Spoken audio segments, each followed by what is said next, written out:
That sounds like you don't. Ball talk is thankful for the compliment. That did sound like you believed it. If it sounded like you believed it, you would have gone, yeah, sure. That sounded like you believe it. All right. So, does anyone else have any questions before we start? I've got one. Can we start?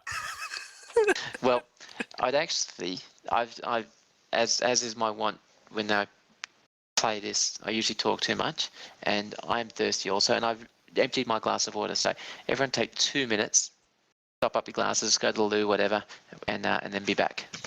Okay, I can do that.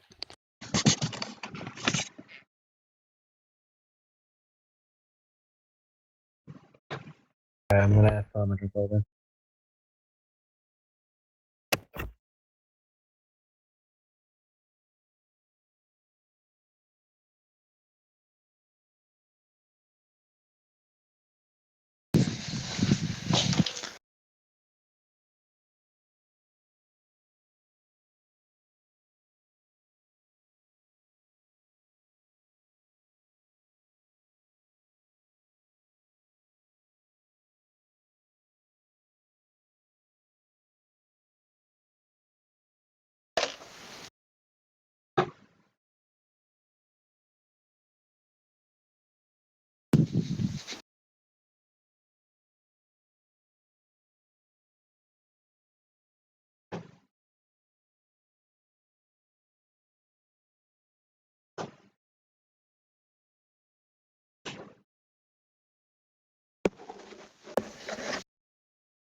Come on, back to bed.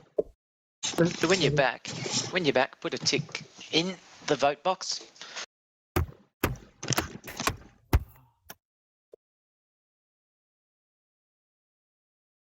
I know. Ah.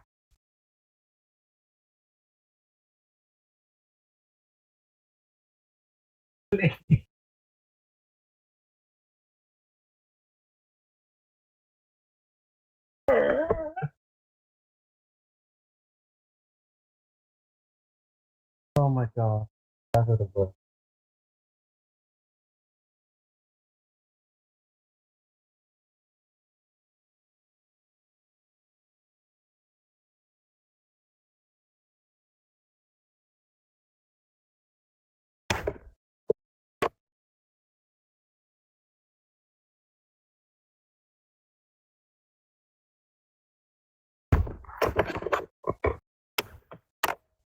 That's better.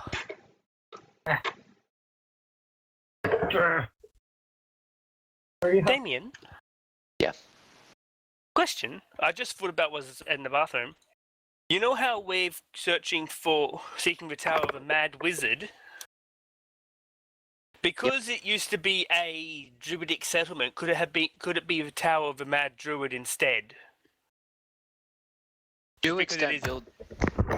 Druids don't tend to build towers, but we'll see what happens. Unless it was like inside of a tree, like a really big tree. Like they do build their rooms in hollowed out trees that are provided to them by nature. I was just curious God about. damn, this guy's annoying as You're fuck. the DM, so it's your choice if that's what it actually is. It's just that's what I thought since it was a druidic settlement. That's all. What if the tower's going down rather than up? It's a reverse tower. Oh snap! Possible. So, is everybody back? Who hasn't ticked? Steve, you can tick a box as well. Taken off with my now. Wait, what box do I tick? The vote box. One with ticks in it. Sitting on it. Stop it! I ticked my box. It's highlighted. I don't the see one the vote box. Those circles In the chat. up top.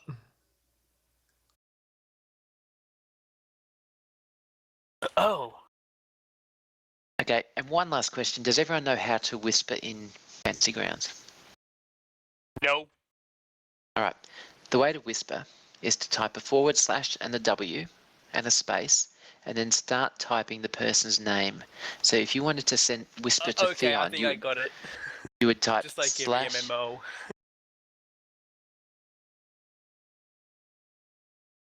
And after you type the first 2 or 3 letters, press tab, and it'll finish their name, and then you can type a message, and only that person would see it. Now, if you want to send me a whisper, which is the more likely person that you would like to whisper to, I am GM. So if everyone could just try and send me a quick whisper, just in case you need to whisper something to me during the game.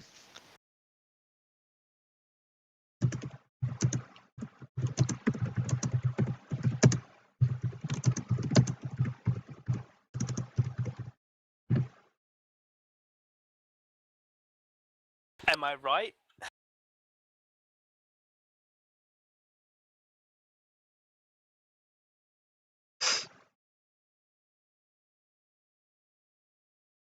In the chat box? Yeah, in the chat box. So in the bottom square there where it says chat, you type a /W, space, and then GM and tab, and then you can type some secret message to me.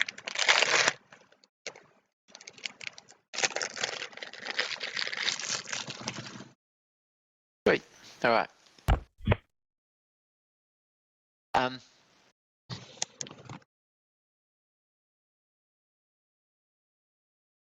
Okay, so you have arrived after 3 days of trekking through rough and tangled terrain, through nightmarish, craggy, rocky outcrops, oozing swamp. You've arrived at the edge of a forest. That's right, Steve. Unfortunately, it won't. If you feel like it, Steve, and you want to, you can pick up Kletos if you want to test that out. We arrive at the edge of a swamp, and stretching out before you, you see a chaotic landscape. There is rocky outcrops jutting out from a fetid, stinking marshland. There are trees, gnarled, twisted trees, somehow managing to eke out an existence on the side of these rocky outcrops. The swampland has got a low haze covering all over it, and there is clumps of low-lying ground with hardy grasses sticking out. The swamp itself is covered in a greenish, greyish, brown, ooze-like growth, which is unfamiliar to you all. There are, and the whole gases and stuff from the swamp reduce the visibility in front of you to maybe 100 feet. You can only see shadows and shapes as you see the swampland stretch out before you. Boltok, the barbarian, has heard tales of this place. He knows that it lies, that the old druidic ruins lie just beyond that rocky outcrop.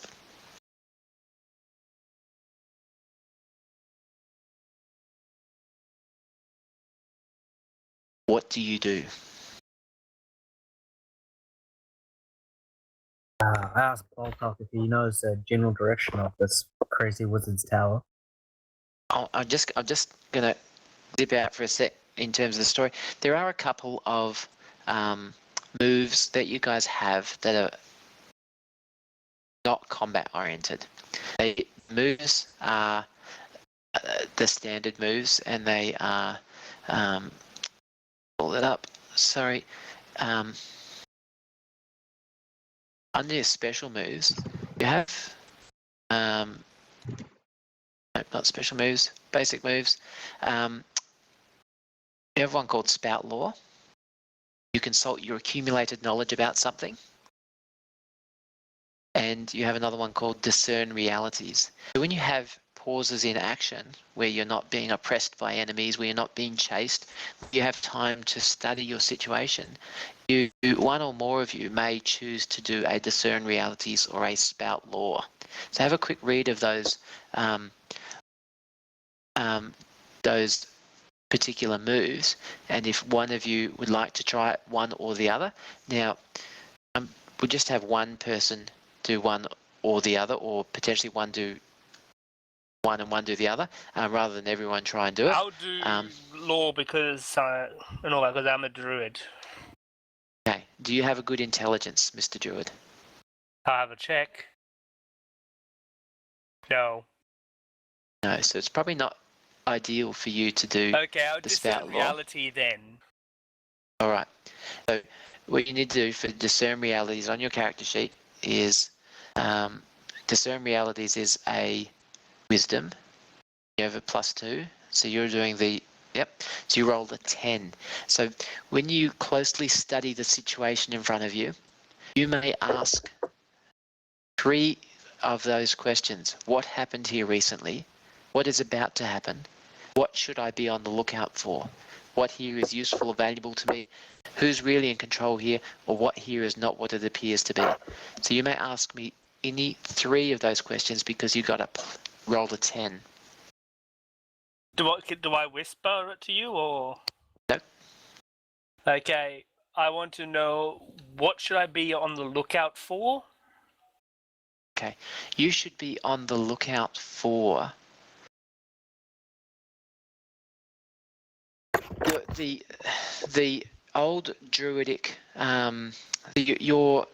the druidic circle that has been lost here was once it was a circle of trees, and they were ancient trees, and they were arranged in a circle, and it is a area where your magic, where your abilities will be enhanced within. So you're really keen to find this, and you'll recognize it because you'll if you find a location that's formed by a circle of trees. Oh, the others don't seem to be on. What here is useful or valuable to me?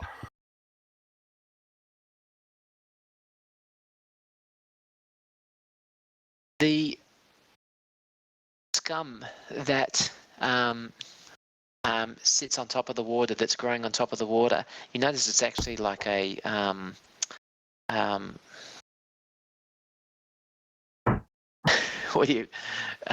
a moss that's growing on top of the water, and it has healing powers, and is as disgusting as it looks. If you place a poultice of this on a wound, it will cause the wound to heal, to close over within an hour, and to speed up the healing process. Question, would I be able to harvest some of that? Yes. Okay, third question. What here is not what it appears to be? Swamp is deadly quiet.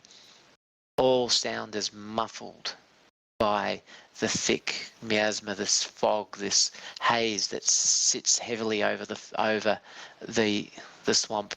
And despite there being no movement, you are positive, being a woman of the land, close to nature, you know that an area like this will be teeming with life. It's just not visible to you at the moment. What that life could be, is that life friendly to you? Who will know? Hey, did any of you? So I'm also collecting some of that moss. Gotcha. So if any of those pieces of information, if you can use any of those pieces of information at a point in the story later on, you will gain a +1 on a roll that, if you can work that into the story, that knowledge. Did any of you want to try and spout lore?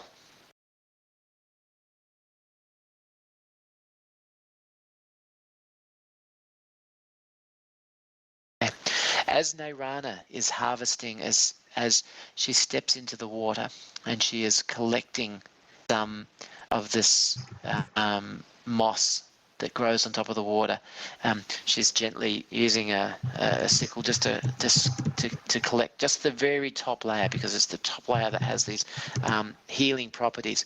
As she's doing that, suddenly a number of shadowy figures rise up out of the swamp and surrounding her. They look scaled figures with dark grey-green scaly skin. They've got a ridged back, and they've got large eyes and a wide mouth. They look like lizardmen, and they're carrying spears and nets, and they've slowly formed, totally silently, they formed a circle around Nairana. Now, Nairana is isolated from the rest of you. She's wandered just a little bit too far out into the swamp, away from the rest of you, and there are now 6 lizardmen surrounding her quietly. Nairana is still intent on gathering the moss. She hasn't noticed. Boltok, you're the first person to notice what's going on. What do you do? I'd like to point out I'm just humming a small druidic tune while I'm harvesting the moss. All right.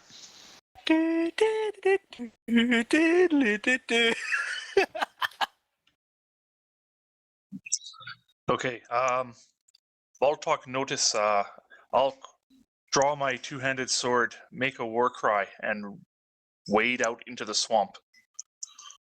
Okay. So you're going straight for combat? I'm gonna go straight to protect Neyrana, just in case. All right. Baltok, did you issue a war cry? Did I hear you say? Yes. Yeah. Okay. Awesome. So the Lizardmen turn silently. All their heads turn. Their bodies remain motionless and surrounding Neyrana. Their heads just crane around to look at you, and their eyes stare at you unblinkingly. They raise their spears. Cameron, what are you doing? I'm going to move in closer to the circle of lizardmen, but not too close, and prepare to help anybody that might be injured from a fight. However, I will have my weapon at the ready in case anyone comes at me. Because I'm still looking over my spells that I have, so I'm not too familiar with what else I can do. No problem. Okay, and Fion, your sword is itching and is feeling warm in your hands. What is it you're doing? I would like to stand in defense of the cleric. Okay, so the cleric hasn't actually been attacked yet, but that's fine. You're moving to a position where you can defend the cleric if that attack eventuates. Yeah, Is I'd that like right? to be between the lizard people and the cleric. Yeah. Awesome. All right, just 1 second. I'm going to.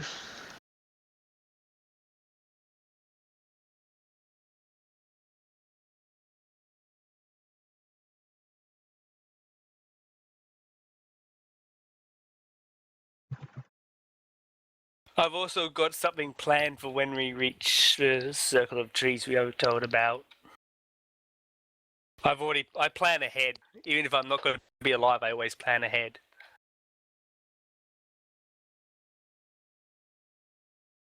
You're gonna cover yourself naked and cover yourself in moss and dance around naked in the trees? Don't encourage him, No. please. Something better.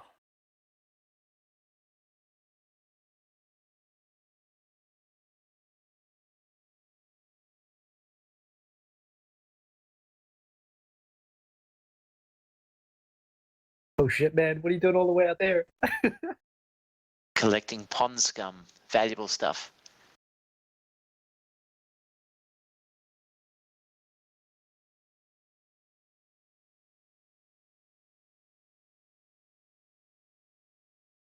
So you guys can all see the map there.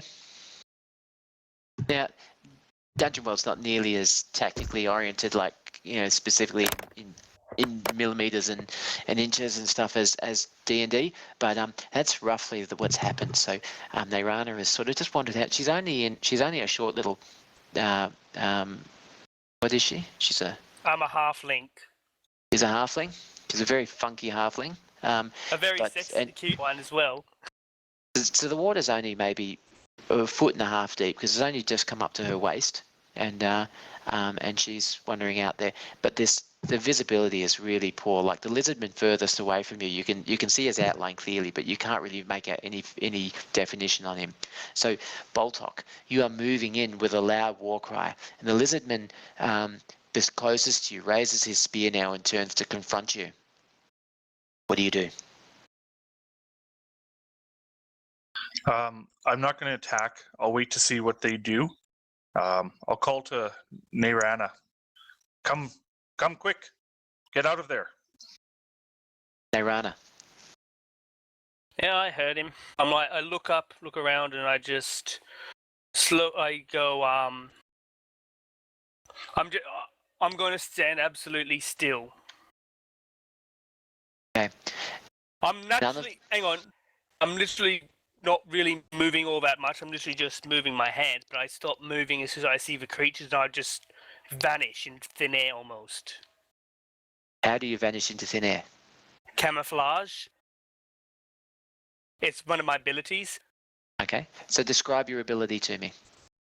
Basically, I stand still in the water, and Yeah. almost immediately my body starts to shimmer as what little light gets through the water reflects off the water and appears to bounce off my body, hiding my appearance. All right. So yeah, you basically just sink down a little bit into the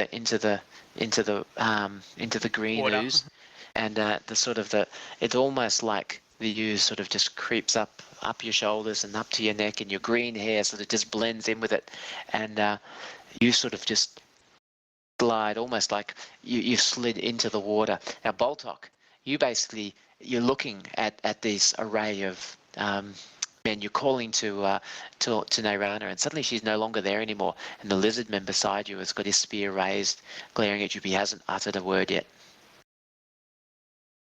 I'm a little surprised that Nairana just disappeared, but I keep my sword at the ready, but I don't attack. Suddenly you hear a harsh clicking sound, click, click, click, click, click, click, and it's coming from the Lizardmen. They seem to have been shocked by the disappearance of Nairana. Suddenly nets are being thrown into the water.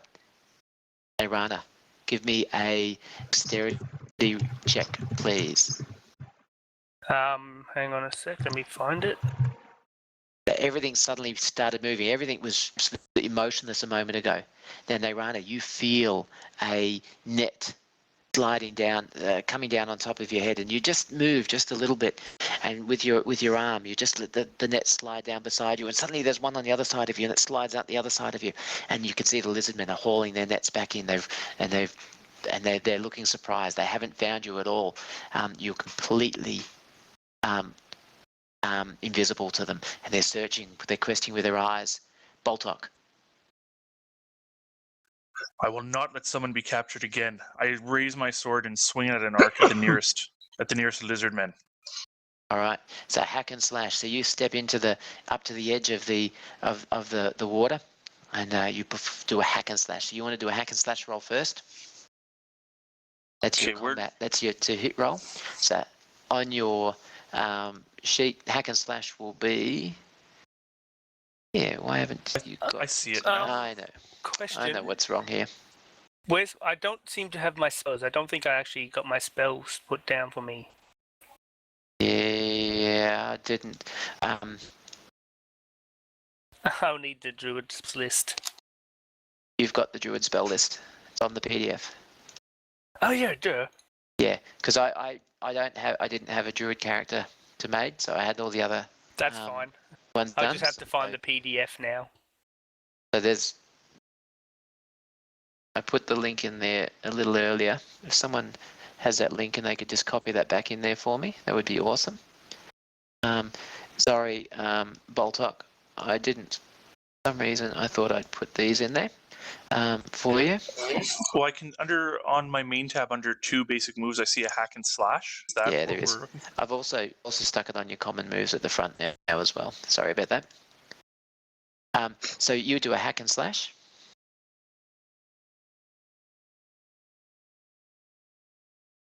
Oh no. Okay. Oh my goodness. See, the swamp trips me up a bit, maybe. Oh yeah. No, that's so the worst possible thing for you to have happen right now is or in any sort of combat is for you to lose your weapon. The swamp, the gases, the foul fetid air has made you nervous, and your hands have been sweating. You've just so you're Boltok the Barbarian, so phew, you're not the weapon. So you've stepped up to the edge of the swamp. What's your weapon, Boltok? Two-handed sword. Two-handed sword. Yeah, so you've raised your weapon up, ready to swing, and you've uttering this war cry. And just as you've gone to swing, your foot has slipped, and you've actually your one leg has gone forward into the swamp, the other leg has stayed out, and you've done the splits, but you've tumbled headfirst into the water, and you've taken a big gulp of the water and gone into the water. But as you've gone down, the lizardman beside you hits you on the back of the head with his spear, you take 1d6 damage. You also... Yes? Sorry, continue on. I'll wait till Um, he's finished. The club strikes, the spear strikes you in the back of the head. You take 1d6 damage. You must also give me a constitution check for the water that you're swallowing. Interesting. So just note down that you failed that constitution check for swallowing the water. Kletos, you've seen, you've been readying your spells, readying for action. What are you doing? Just while I think about it, I forget. I don't actually have spells, so how this works, because I've got elemental mastery, I can basically, what I'm doing is, like, for example, I can use the plants around me, which would be the moss, and I can use that to be sort of like a thickened spear sort of thing, which is thrown, correct? Because I can control plants. Yeah, but would moss ever be able to be used as a weapon? You probably need something more formidable than But moss. I'm just saying, I could use something like, for example, I could even use the water, for example, and pull one of the lizards down or something like that. Something like that. Okay, Yep. that's what I was checking because I didn't have any spells. All right. All right. So, Cameron, what are you doing? I think I will cure light wounds on the injured party because I can do that at will.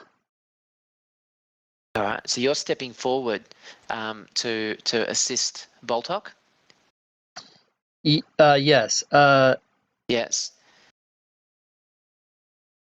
Yeah. Is it cure light wounds? Is that the one that you have to touch them with?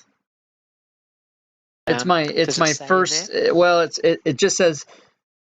I have to go read it because it's my first aid ability, so it's the one that allows me to do. Yeah. Sure. Let's see. Cure light wounds. Yes, it is touch. It is touch. It is touch, yeah. So yeah. You're going to step forward and grab Boltok's heel, the one that's sticking out of the water, and try and reinvigorate him. So he will get 1d8 damage. It's 1d8 healing, is it? 1d8 plus my level, I believe. Okay. You still need to cast the spell. See if you're successful in casting the spell. So give me a spell roll, please. Okay. Theon, you've been defending Cameron the cleric from danger. He's just stepped forward into the danger zone. What is it you're doing? Can I aid/interfere and try to give the barbarian my longsword that I have? I only clicked on that once, by the way. Yeah, that's all right. He doesn't have a weapon, is that? Well, his weapon is tumbled free of his grasp into the water. That's correct. Oh, okay. So you probably... All right, no, that's fine. You're carrying a spare weapon, is that right? Yeah, I've got an extra longsword. Yeah. All right. Yeah, okay. You want to step forward, and you're probably going to be defying danger, right? You're heading into the danger zone. You're going to pass a weapon over to Boltok. So defying danger, what skill, what attribute are you going to be using here? You're going to do dexterity, or what is it you're going to try and do? Well, if I can charge straight to him, but I'd strength. Okay. All right. So you're gonna try and power through to him, maybe grab him by the scruff of the neck and jam a sword into his hands. Yep. Just give me a strength roll, please.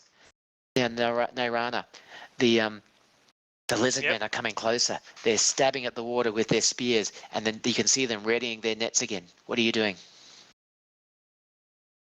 Well, I'm going to attempt to...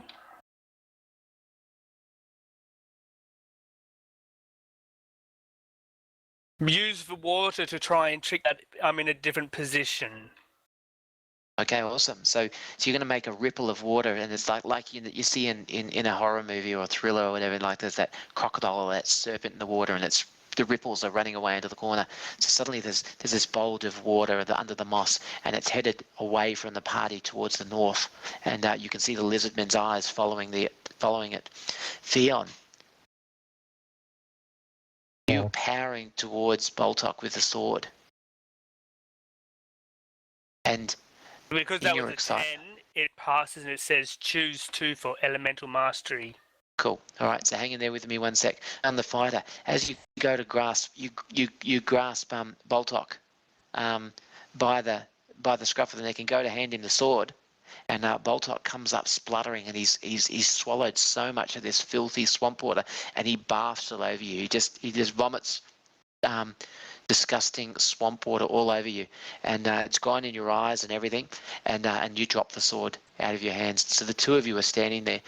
You've taken no ill effects from the swamp water, but the weapon that you went to hand to him, you've dropped into the water as well. That's alright. I'm like, Lord, anyway. So Nayrana, tell me about the effects of this spell. Well, what I'm doing is I'm just using the water to just make like small ripples off in the distance to make them think I'm somewhere else. Sure. Because I rolled a 10, it says choose 2. Yep. So what does that mean? What? That's what I don't know. It just says when you call on the primal spirits of fire, water, earth, or air to perform the task, you roll wisdom. Okay, so you called on the water. Now you may call on another element as well. Burn them all. Burn them all. In water, no. No. So I'm gonna call upon the earth upon which they stand within the water to try and drag them down and grab them and lock them in place. So the lizard man next to you, as his head's turned to follow this shape moving under the moss, they're adamant that's when Nayrana's gone. They're watching with their eyes, and you can see him raise his spear, but suddenly the ground seems to just give way underneath him, and his feet sink in, and he's starting to, his eyes widen in panic, and he's starting to flail a little bit, and he drops his spear, and you can sort of see he's looking like he's being dragged down. He's being dragged into the swamp, and the others haven't really noticed, but they're kind of moving this way, headed towards it. But over here, the two lizardmen closest to you guys ready their nets, and they hurl their nets towards you guys. So the three of you are all standing there clumped together. Boltok is in Fion's arms. Fion, you've just dragged Boltok up. He's barfed this disgusting swamp water all over you, plus some of his breakfast that he's finished not that long ago. Sardines, it looks like. It's pretty gross. Anyway, he's just barfed that all over you. Gross. And then these two nets, the three of you are all clumped there together, and these two nets come flying through the air towards you. What are you guys doing? I try to use my saber to cut through the nets. Okay, awesome. Fion, what are you doing? That was Theon. Oh, sorry. Yeah, sorry. Okay, cool. So Fion, are you doing like a hack and slash on the net?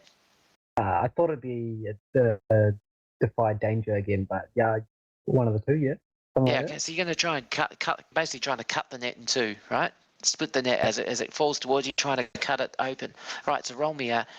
Basically do a hack and slash or defy danger with strength. So strength check either way. Holy shite! What's your strength? So what you need to do on your hack and slash, Fion, because it's 16, so you need to put the +2 on there. So it's a 7. All right. So the net, as you slice it through, these are your options. Your sword entangles in the net. Net doesn't entangle you, but the net entangles your sword, or you slice the net in two, but one side of the net keeps going towards Boltok, and the other side keeps going towards Cameron, and you will be unencumbered by the net. Which of those options do you choose?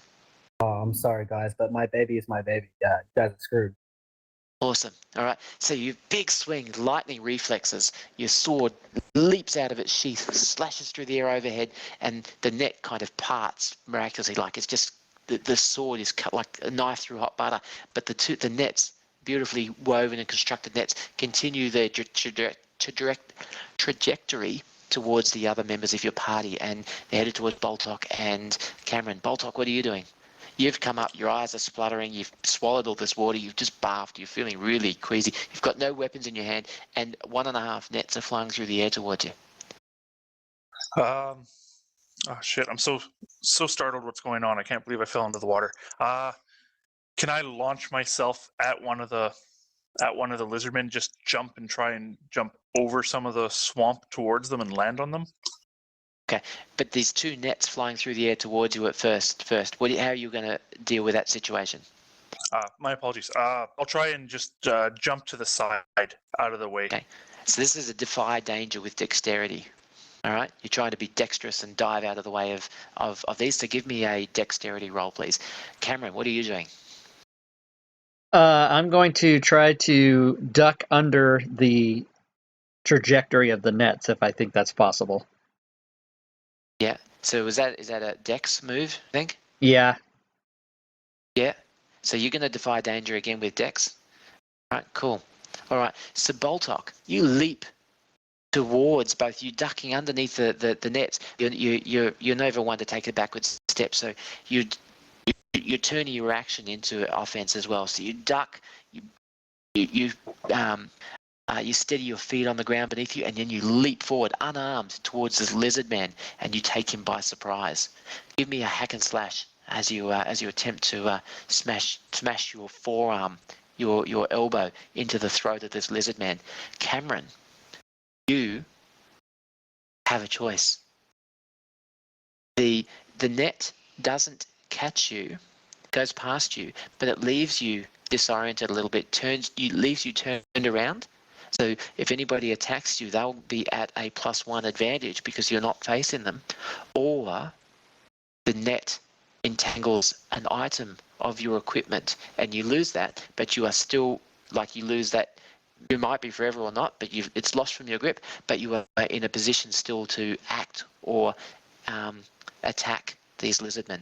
Which is it? I'll take the first one. Okay, so what item got caught by the net? No, I want the one where I got spun around. The other one, the one where Sorry. Yeah. So cool. So the net.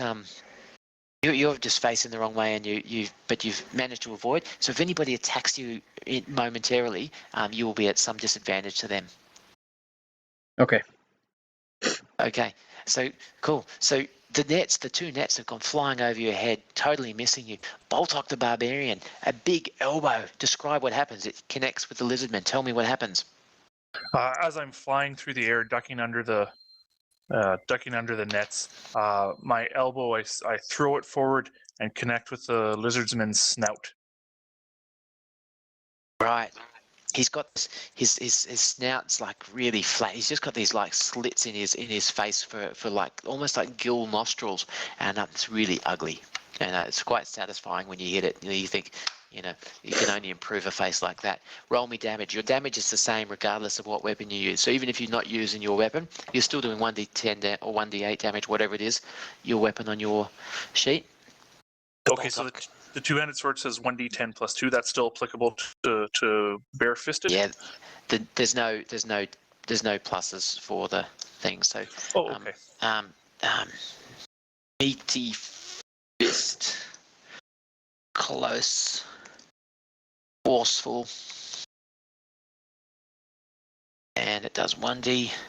So you can just click on that to just double click the meaty fist, and it'll. Yeah, okay.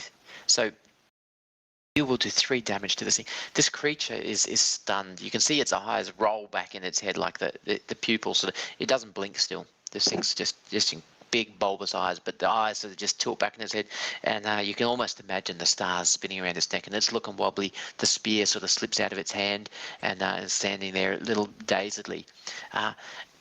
Dayrana. All these lizardmen are moving, gliding through the water. They move beautifully. They're completely adapted to this environment. Now, 3 of them are going past you on this side. I need you to. What are you doing? Well, you think at the moment that they're probably going to pass. If you stay motionless, that they'll probably miss you as they follow your deceptive manipulation off to the north.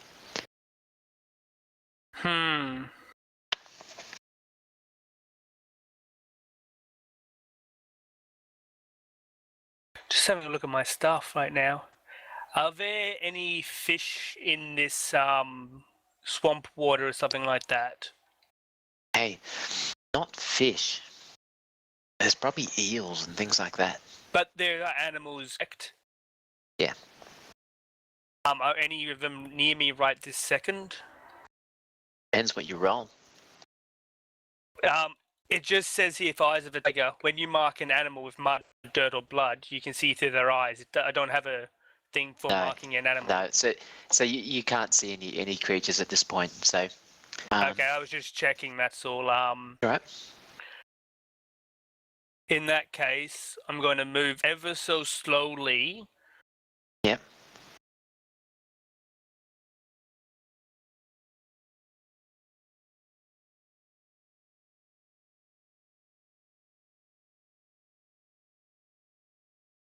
Now, while you're doing that as well, you're still concentrating on sending your illusion. You're manipulating the water to the north, and this swamp man to the swamp sucking the other lizard men in. Yeah. Yeah, cool. All right. So you let me know when you're ready on that move. Be on the fighter. Sliced the net into. You've looked up. The two lizard men are looking stunned. Their trap. Whatever they were attempting to do is totally falling apart. Their net's harmless in their assault on you. One lizardman has dropped his weapon. The other one has got his weapon raised, ready to attack. What are you doing? I'm going to go strike the one trying to attack our cleric, the one with his weapon still ready to attack. Awesome. All right. Hack and Protect the slash. cleric. Yeah, hack and slash. I got you, brother. At last. Yay. Okay. It's a big slice. Describe the hit for me. Oh, mate. So I just, with my saber, the great sword, I swung it with one hand. Yeah, roll the damage just in case. Okay. Just in case you roll a 1. Okay, so for rolling the damage, yeah, that's perfect. Okay, cool. So this is not quite a killing blow, all right? Describe what happens with this blow, but it's not quite a killing blow. So I swing it, and it hits him straight up the chest. But it doesn't go quite as I thought it would. Okay, and the blood is a grey blue looking blood. It's thick. And it doesn't spurt out of his chest. It kind of just oozes out of his chest. You probably would have used 2 hands, but the other hand was still wiping stuff. I'm not going to describe the stuff, but you know what I'm talking about. The stuff out of your eyes and your ears and off your mouth. So if Boltok hadn't thrown up all over you, you probably would have gotten 2 hands onto that sword. All right. Now, Cameron, you've been spun around, and you can hear the crunch as Fion's blade has sliced into the lizard man. But the lizard man stabs at you. I need you. What are you doing? You can sense. Fion is saying, "Duck," or "Watch out." I'm gonna try to shift my midsection so that wherever I sense the blow coming from, I can I can throw my hip and have it miss me.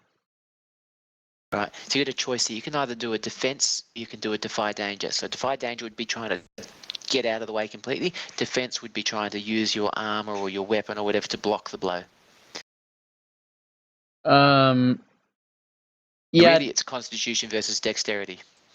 So I'll do the defense then with my Constitution. Yeah. Yeah. All right.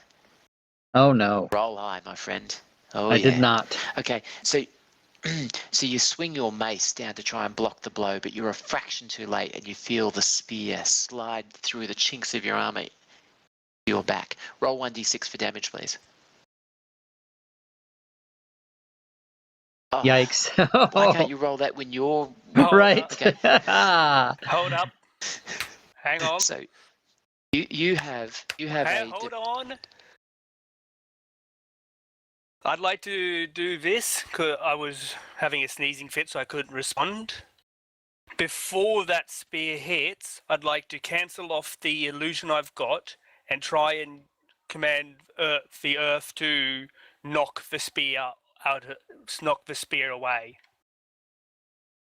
if that's possible.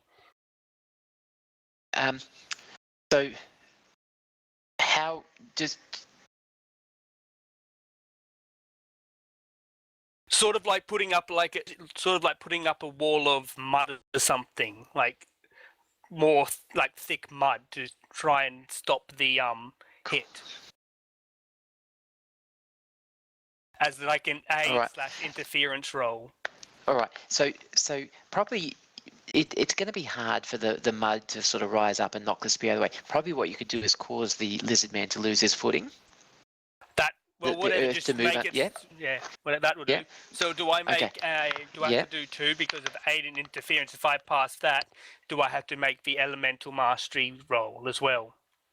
Yeah, well, if you're going to use elemental mastery, you need to do the elemental mastery. So do that roll for me first. Nice. I pass. Okay. Yep. So now elemental mastery. Okay. What happens when it says on choose 2? The choices are the things that you get to choose are the effect you desire comes to pass. You avoid paying nature's price. Okay, so I'm just reading up what elemental mastery does. So when you want to manipulate the earth is an ecosystem, right? Everything, it's yin and yang. When you do this, something else happens. When you push here, there's a pushback somewhere else, right? So when you take from the earth, when you ask the earth to do something for you, the earth has a price that you must pay in return, all right? And so when you're trying to manipulate things, when you get when you roll a 10, you choose 2 of these things. The effect you desire occurs. You're going to do that because that's the whole point of doing it. And then one of these other ones. You avoid paying nature's... Hang on, Shaka, let me talk. You avoid paying nature's price. Now, we'll work out what the price is later. And the third one is you retain control. So when you ask nature to do things for you, nature is a wild and elemental thing. All right, nature doesn't obey man's laws, or she doesn't always do what man wants to do. Man builds a dam wall, and nature finds a way to flood the wall and break the wall. So sometimes when you ask nature to do something, she does it, but she does some extra stuff as well for you. So that's what retaining control is. So you rolled a 10, so you get to choose 2 of these things. What you chose happens, and then either you keep control of the spell and its effects, or you avoid paying the price. So the thing is, if I choose to have not paying the price and retain control, I can, because I've still got control of it, can still make the effect happen. No. But the thing is, if the effect I don't want happens, if I'm aiming it at the lizard man, the earth might give way underneath him, but it might not give way to him underneath, but it might shoot him upwards instead. If that makes sense, making him lose balance as well. So the effect might not be what I was picturing, but the effect still did something. For example, I'm trying to make it give way underneath him, not shoot. Sure. And all that. So if you chose the 2 things you chose were you avoid paying the price and you retain control, all right. Retaining control means that the nature is not going to give you the adverse effect, but it hasn't given you the effect you wanted. Okay. Now make it so the effect comes to pass and I don't pay nature's price. Okay, so something that's important to remember here is that it's not, moves aren't about winning, they're about the story, right? So really good stories, the hero doesn't win every encounter, they don't get away unscathed, they don't, they do this and they do something and their lover sees them and hates them for it or something. There's always bad stuff happening, right? So don't sweat the bad stuff. The bad stuff happens. Like Theon thought, well, I could let my comrades take the net, because if I'm free, I can do what I need to. I've got my meat cleaver in my hand and I'm going to rip the guts out of these lizardmen. So you just roll with it, all right? Embrace the story, embrace the disaster. Control. I just glare at the lizard man attempting to stab, and the earth underneath it just buckles and just falls apart on it. Sure. So the Lizardman has lunged forward and he slipped into the mud, and the mud has just sort of given way underneath him, and it's starting to the soil there is just becoming quicksand. The problem is that the quicksand is starting to spread. Now, Fion and Cameron haven't noticed this just yet, but the quicksand, the area of effect, is getting wider. Okay, so that's the bit where you've lost control. Okay. Now, the other thing that's happened is the illusion that you sent north has stopped. So the Lizardmen are poking around looking for it, but the big part of it is the Lizardman on the top left is no longer sinking, but he is up to his neck. Only his neck is above the water, and half of his body is actually stuck in the quagmire beneath the surface of the water. Oh my god, Boltok. that reminds me of something. The Lizardman above you, he's stunned and dazed. He's weaponless at the moment. He's got a smashed-in nose, but he's got, you notice his hands are clawed. He's got four digits on each hand, and they're webbed between them, and they have long, nasty claws, 1.5 inches in length on each of them, and they look razor sharp. And you see these hands lashing out towards Fion. What are you doing? Boltok will grab for his wrists to try and prevent him from attacking anyone and hold him in place. Okay, so you're going to try and defend Fion? Yes. Okay, so when you have a look at the description of defend, you'll see that it says something like defend. You roll. So if you click the star next to defend on your front page, you'll see when you stand in defense, you roll 1d10, and then you get to choose how many, what thing that happens as a result of that. So do your, perfect, +1, fantastic. Do you want me to roll? Sorry. Yeah, absolutely. Okay. Roll your, My do your apologies. roll.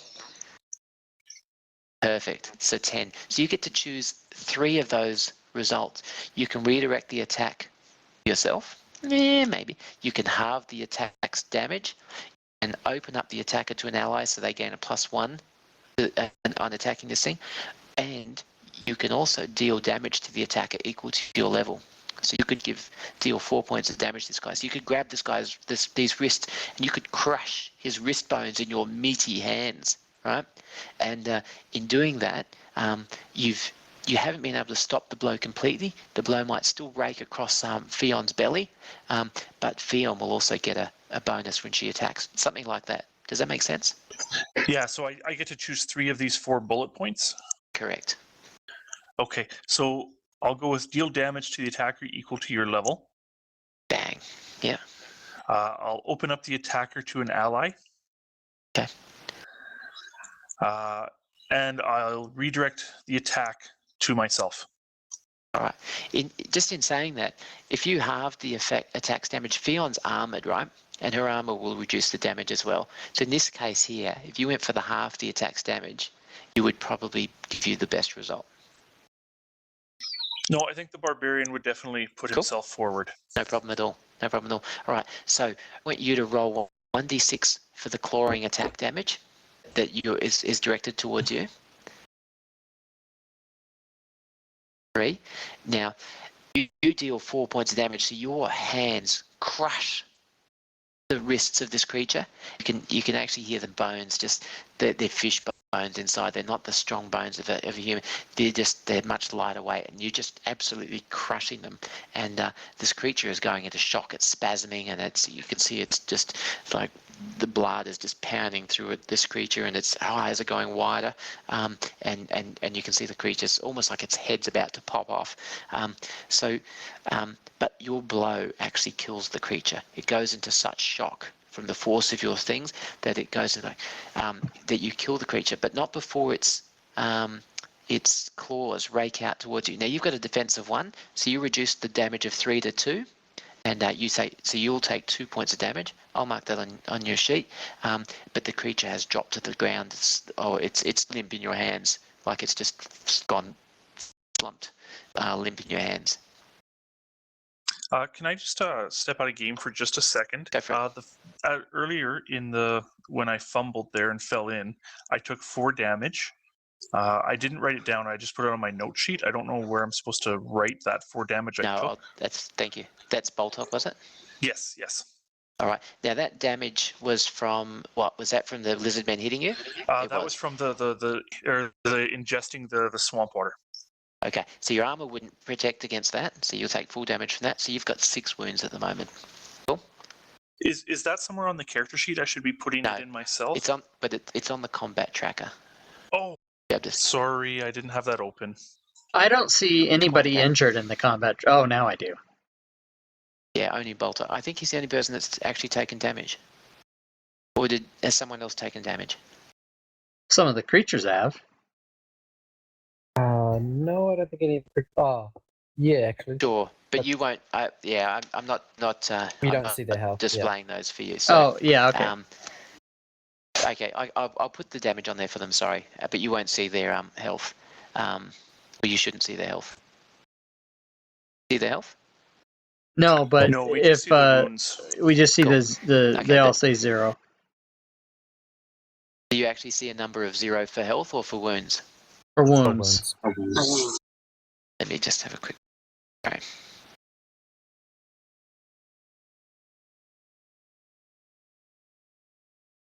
Excellent. Good.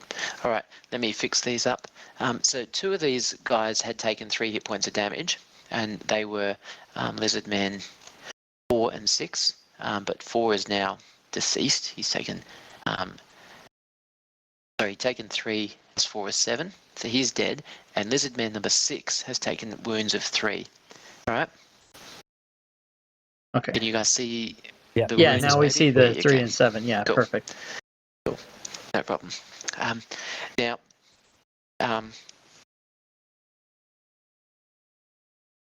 Cameron, what are you doing?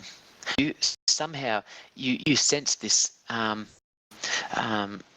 spear rushing towards you. You swung with your mace, trying to block it out of the way, and you missed with your warhammer. Sorry, but somehow miraculously the Lizardman slipped at the last moment. You've got no idea why he slipped. He just slipped, completely muffed the attack. He had you wide open. His spear was rushing straight through, and he's just slipped on his face, and he's sort of half sunk into the water.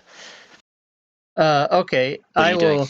continue my spin with my warhammer and try to connect with his face as he falls into the water. Hack and slash. Give it Hack a and +1. slash. So you get a +1. So just in the modifier, just put it the number 1. So bottom left-hand corner, there's a modifier box. Just Got write it. 1 in there and do your hack and slash. Oh, you suck, man. I put a +1 and it didn't show it because I'm -1 to my strength. Correct. Yeah. So Oh you got my a God. +1 and a -1. I hit myself. So you know what's happened here. No, you're gonna Unbeknownst tell me you, though. Unbeknownst to you, Rana has lost, has cast, has invoked nature and asked the swamp to come to your assistance, and she's called the swamp.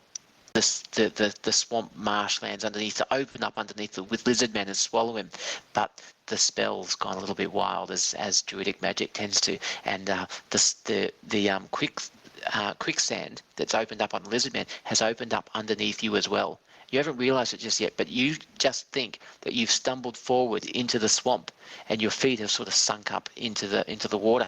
You haven't noticed right now. You think it's water, but it's actually the swamp. It's actually the quicksand has taken a foot and a half of you underneath already. Theon. Yikes. Do I notice? No, not yet. Okay. It just looks I'm like gonna try, looks like he's standing in the swamp. I'm gonna try plunge my sword into this thing's back as it falls down.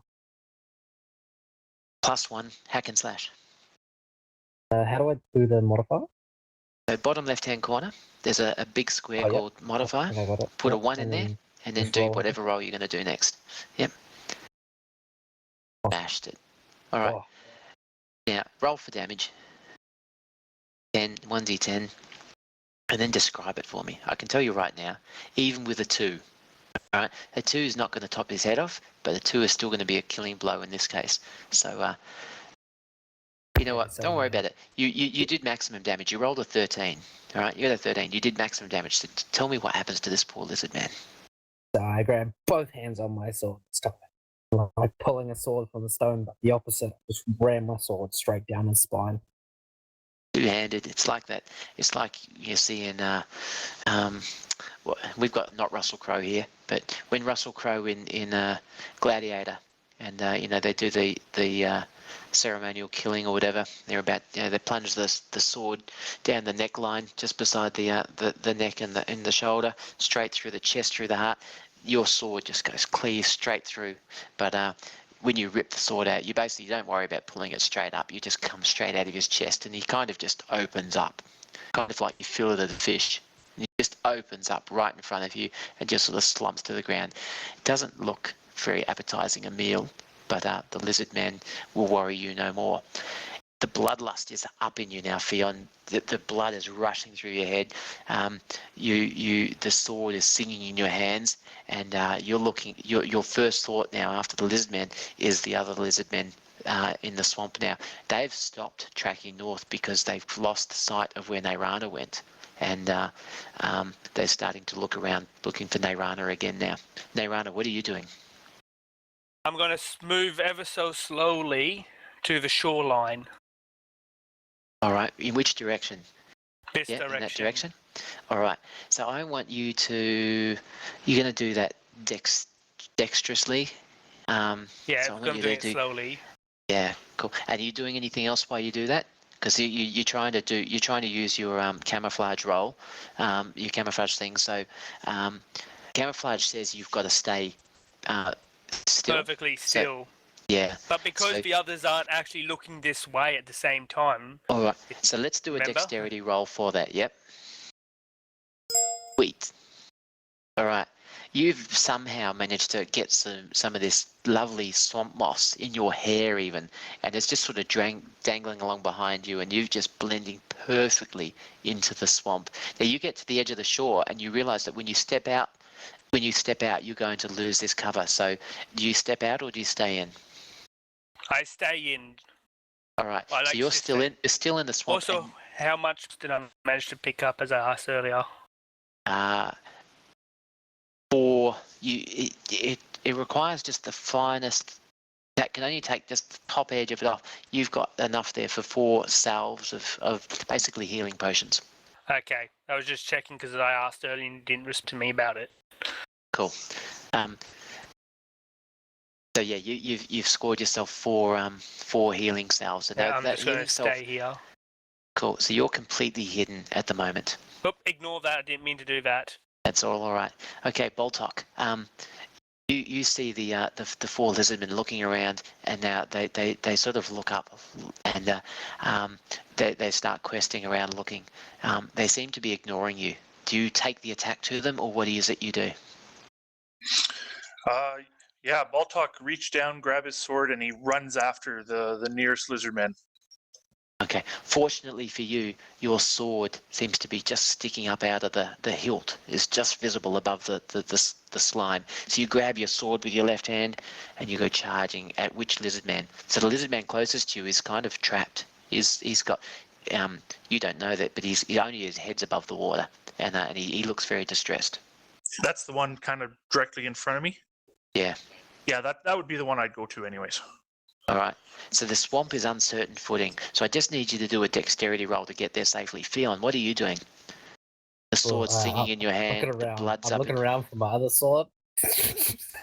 I dropped earlier. All right. So it's sunk beneath the surface of the swamp. So if you go look for it, it'll be your turn. Yeah, I'm gonna go wading through that area of the swamp, trying to find it.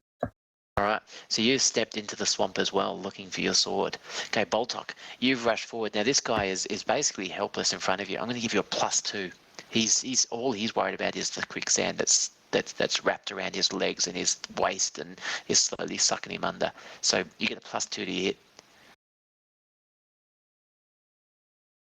Now Fionn, you step in. And you searching around, and likewise, you don't realise either that it's not actually the water that's curled around your upper thighs. It's actually quicksand that's wrapped itself around you, and you haven't realised it just yet. But your hand latches onto your sword, and and then you go to what were you going to do after you found your sword? Were you going to join the attack, or were you going to climb back out? What is it you were going to do? I'll sheath it and can I have a look around at the area, so if there's anything like what the area looks like? Yeah, so this is just a generic map because obviously we didn't know where we were going before we started today. So the swamp is still, the visibility is pretty poor. The Lizardmen furthest to the north of you, you can really only see his outline. You can't really make out any features of him at all. And as they get closer to you, they become more distinct. The miasma, the swamp gases, are really thick on the ground here, and breathing is actually a little bit challenging. So the visibility is pretty poor. Just a little bit past this, you can see the outline of a big rocky outcrop a little bit further into the swamp. That's about as much as you can make out. And behind you is the wasteland that you've trekked through to get to here. I'll make my way to the rocks. Yep. Okay. So up towards Baltok. Yep. All right. Give me a strength check, please. All right. Cool. So you go to move, and there's this big sucking feel on your legs, and like it's really locking you into place, but your prodigious strength allows you just to finally work your one leg out of there and drag yourself out of it. And in the back of your mind, you're going, that's strange, but it doesn't click because the blood's up in your mind, and you're heading in towards the combat. So you've headed forward. Now, Cameron. Yes. I need you to give me a strength or a con roll, please. Your choice.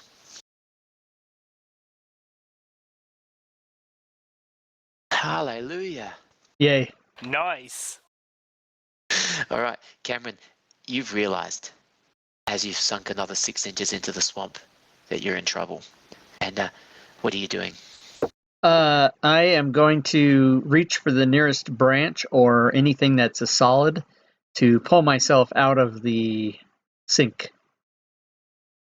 All right. Well, you rolled high. You managed to do it. You grab you've. There's no trees around, but you lean forward at the waist and you dig your hands. You know, there's a quiet sense of desperation. I don't know if any of you have ever been stuck in quicksand.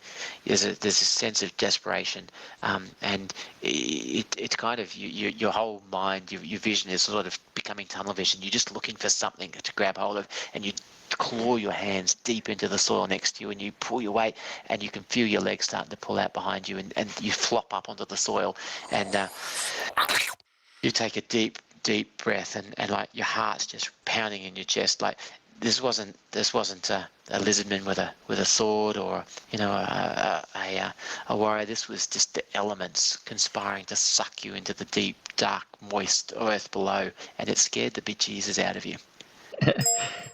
Yes. Baltok, your sword cleaves, or are you attacking that lizard man? Did you attack him? No, I didn't roll. I wasn't sure if I was supposed to at that moment. Yeah, go for it. And you also got a +2 because he was he couldn't defend, he couldn't move, so it's a 10. So do what you will with your blow. You do maximum damage. Okay. I raise my sword and slash down in an arc from the top of my right shoulder and cleave him right through the collarbone. All right. So he only his head's above the water here. Remember. So your sword strikes through the surface of the water here, right at his neckline, and it just in slow motion, his head just sort of slides off. Still, his eyes still panicked, staring at you, staring around, looking around, and his head just sort of slowly, in slow motion, just sort of descends, slides off his shoulder because off that angle, and just slowly sinks under the moss. The other 3 lizardmen look around, and they've lost sight of their initial prey, which was Nairana. They still can't see her. They see the 3 of you making your way towards them. They see 3 of their number have gone missing in the fight already, and they just sort of melt into the shadows, into the mist. Are you pursuing them? Oh, I run straight towards where they were. Yeah. And sorry, Oh yeah. is that Baltok or Oh, sorry. That's talk. Sorry. Yeah, did I that's speak cool. out of turn? That's cool. No, it's fine. No, I asked what you guys were doing. It's perfect. I'm just going to stay, but I don't want to chase after them. I think we did enough damage to their number. So, you're not the most martial type, Nairana. You avoiding conflict is not out of character. That's cool. So, Boltok, you're charging towards them. They're just sort of sinking into the shadows here. But as you charge towards them, what do you see their shadowy forms starting to solidify in front of you, and you realise you've caught up to them very quickly. What are you doing? I stab at the nearest one to me. All right, hack and slash. No bonuses to either of them. In fact, I'm going to give you a -1 on your hack and slash because of the uneven terrain. You're in their element now. Now, the rest of you, Nairana, I reckon you can just sort of make out their shapes, but Fion and Cameron, they've just moved out of the range of your vision at the moment, all right? So I'm just going to move this guy up here a little bit. So you two can't actually see them at the moment, but you can see Boltok fighting something. Okay, Boltok, your strike hits. Which one were you hitting? Number 2, 5, or 3?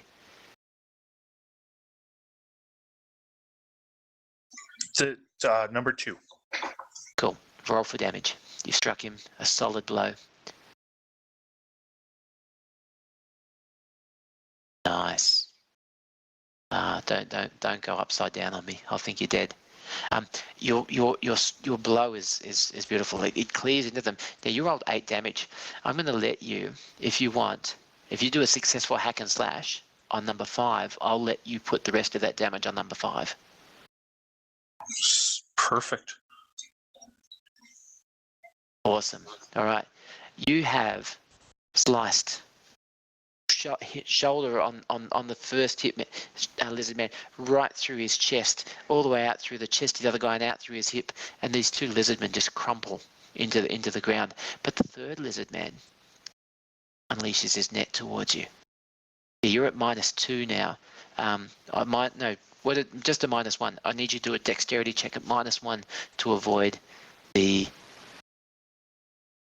net coming towards you. So that should be 6. 6. Okay. So the 2 Lizardmen at the north have sunk, sinking into the swamp, bodies bashed and mutilated. But the other Lizardman has snared you in his net, pulls you off balance, and he pulls you under the surface of the water. You've been under already once today, haven't you? I have. It was not fun. You have. Okay. Well, he's dragging you under the water, and he drags you off into the further to the north. Fion, Cameron, you see, before you answer, you've seen Boltok fighting away here. You cannot see any of the Lizardmen. Now you hear a big grunt, and you see a big sword break through, and then you see Boltok sort of step forward. It seems like he stepped forward further away from you, and he's just gone out of sight. You do not know yet that he has been captured by the net. It's beyond your range of visibility. I, Theon, charge straight to his defender's back to where he was.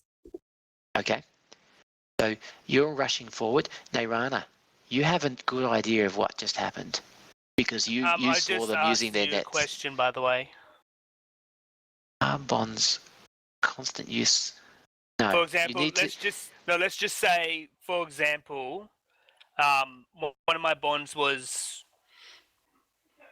Baltalk smells more like prey than a hunter. Yeah. How many times would I be able to sort of quote unquote use that bond? Well, at the end of the session, we would talk about the bonds and whether they were resolved. So inside the session, you can use it more than once. Oh, okay, sweet. Well, the spirit spoke to me of a great danger that follows Baltalk. Yep. And I think that this could be that could be part of the danger that follows him. Because he's gone under the water twice.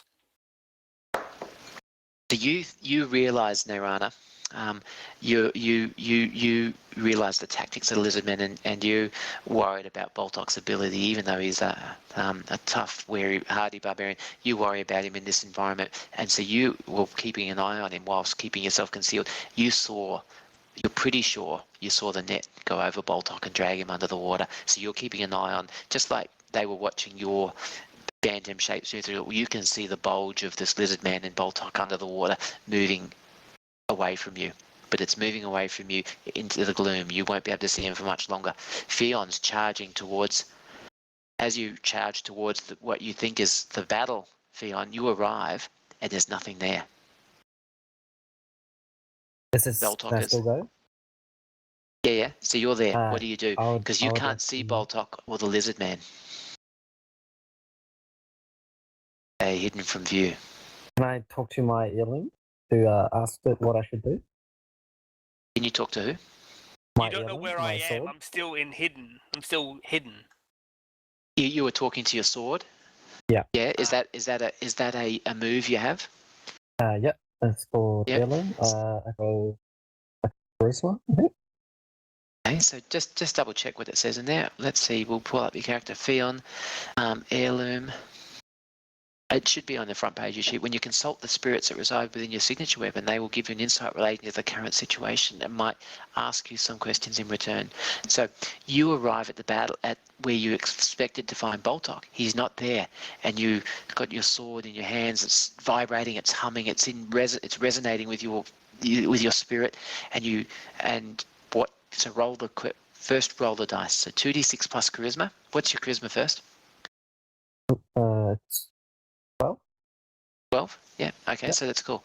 So you rolled a 9. So on a 9, give you an insight related. So the GM will give you an impression. All right. So your mind's whirring, your sword's going, and your sword reminds you. You just sort of see this. You feel the sensation of your sword cutting through the net as you sliced it earlier in the attack, and you wonder whether your friend has been ensnared by one of these Lizardmen's nets, or as best as you know, there were 3 of them. You don't know that Boltok sliced 2 of them in half in his previous attack. So as best as you know, there could be 3 Lizardmen. There could be more in the shadows, but you're pretty sure that a Lizardman has grabbed him in his net, dragging him away. I'll wait for the rest of the party. Catch up, hopefully.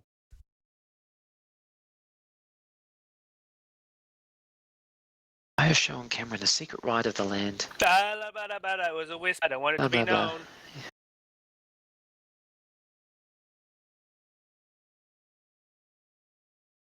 What's the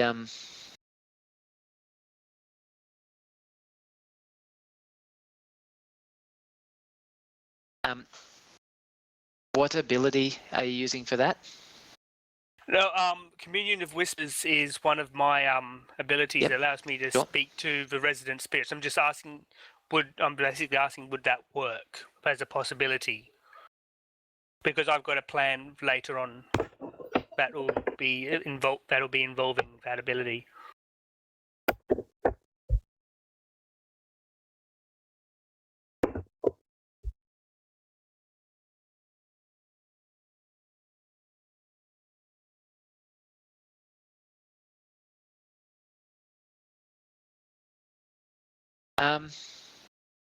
You can't show when you say you're showing it to Cameron. No, it's shown to you. So you will be granted the vision of significance.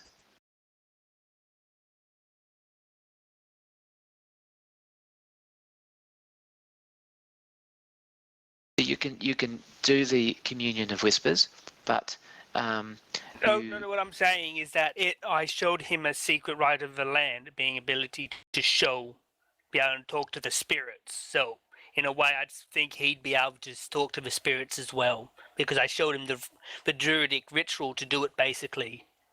Yeah, no. No, So he can't do that? his magic is a different type of magic to yours. Okay, so I wouldn't be able to get like a bonus or something from it. No. Okay. But he would know what I was doing because I showed him the ritual. You Correct? would. What bonus is he looking to get? Oh, no. But what I was thinking was that he could give me a bonus to being able to talk to the spirits because he knows the ritual as well. No, you would never share a ritual with him, and he wouldn't be able to understand it if you But could it's a if you did share it secret. with him. No, it was like a secret right of the land. I showed it him. It's Yeah. one of my bonds. Okay. So you can't. But in you that can't. case, Yep. in that case, Just, he'd know what I was doing, but he wouldn't be able so to actually. just hang on a sec. Scroll back. So with the bonds, you can't ask him to invoke a bond for you. Right? If he's got a bond with you or whatever, he needs to interrupt the story and say, "I do this because of that." Does that make sense? You can't introduce the bond and say, "Hey, Cameron, remember this? Can you do that for me?" He has to choose to do that for you. Oh yeah. But I mean, I've still shown him the secret right. So in that respect, if I go to sit and talk to the spirits, he might be able to remember that I showed him the secret, the druidic ritual of speaking to spirits. So he might be able to understand what I was doing and all that stuff. Correct? I think it's tenuous. We'll see how it plays out. Okay.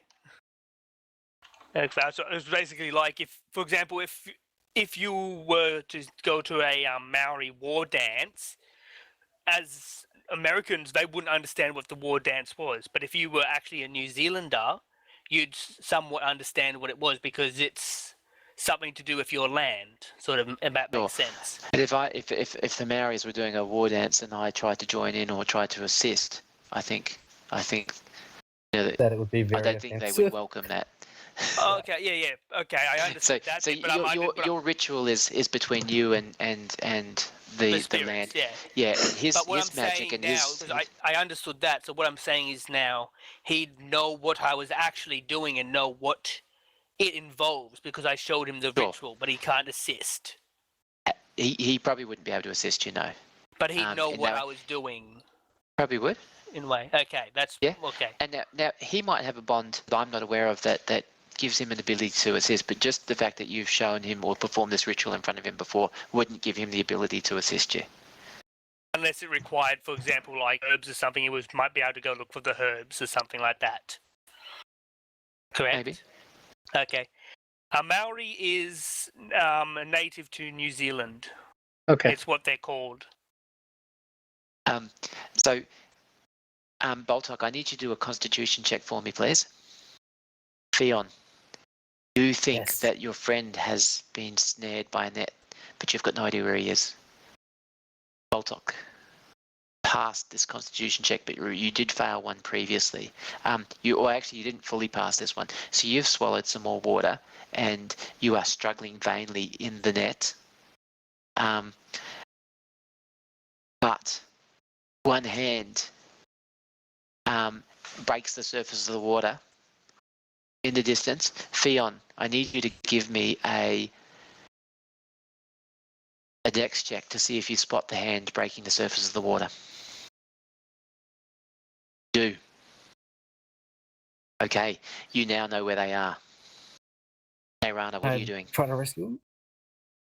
I want to rush over and try to assist Baltok. Okay, you're going to track in there as well? Okay. Yep. So, yep, you're heading in there. So, Fion. And because Yeah, because I saw two shadows drop, I'm not going to worry about staying camouflaged. Cool. All right. So you've you've made your presence felt. You've made yourself visible again in terms of you've abandoned secrecy. You've charged in to assist your friend who's struggling underneath the water, trapped in a net. His hand breaks the surface of the water ever so briefly. Fion sees the hand break the water. What do you do? Can I grab it? Can I grab his hand? Yeah. Pull him Okay. up? So give me a strength check. Okay. You grasp his hand and you start pulling him up. Now, one of two things happens. You drop an item that you were carrying when you try to grab his hand, or the Lizardmen escapes. Ooh. I'll take the item drop. What are you carrying in your hands? In my hand. Yeah, Or that would be Saber. it would be Saber. Saber tumbles free of your grip. Your hand latches hold of Boltox, a firm grasp, wrist to forearm locked, and you heave him up out of the water. The Lizardman rears up, strikes with his spear at you, Fion. You take 1d6 damage, less your armor. Hey, Rana, what are you doing? See, Cameron, we haven't been with you. Cameron, you've regained your breath. You've turned around to see whatever's going on over here, and you can see some action, but you don't know what's going on. All you can see is a whole bunch of shapes moving in the mist. I would like to rush the shapes and try to discern if anyone is injured, and if so, touch them for healing. Okay. So you race on in just as Fion is struck in the arm for 5 minus. What's Is it your defense? defense? 4? 3. 3. Okay, so you take 2 hit points of damage. Cameron, you arrive just as you see Fion sliced. Now, Nairana, what are you doing? What am I doing? Yeah. Let me have a look at my abilities. I'm going to. How stuck is Baltok exactly? What do you mean by stuck? So he's wrapped up in a net. I'm going to attempt to undo the net. Okay. What do I need to roll for that? You a dexterity. Okay, Fion, what are you doing? I have a bond to say that I worry about the ability of Belpop to survive the dungeon. So can I beckon the healer to try heal him? You worry about. Sorry, which character is this? That's the barbarian. No, sorry, who's speaking? This is Theon. Fion. So you've got worry about Boltok's ability to survive. Is that right? Yep. Yep. Okay. So that's your bond. Yep. Yeah. But that's So one of it. sure. So any time that Boltok is in over his head, Which he quite literally was the time. anytime Boltok is in over his head, which he well and truly was, is you can give him a +1 when you aid him. So, Okay. yeah. So you're giving Boltok, with your hand grip, you're giving Boltok a +1 to his next action. Cool. All right. Now the Lizardman, meanwhile, sinks under the surface of the water and disappears. Boltok comes up spluttering. Just as he's about to open his mouth, Fion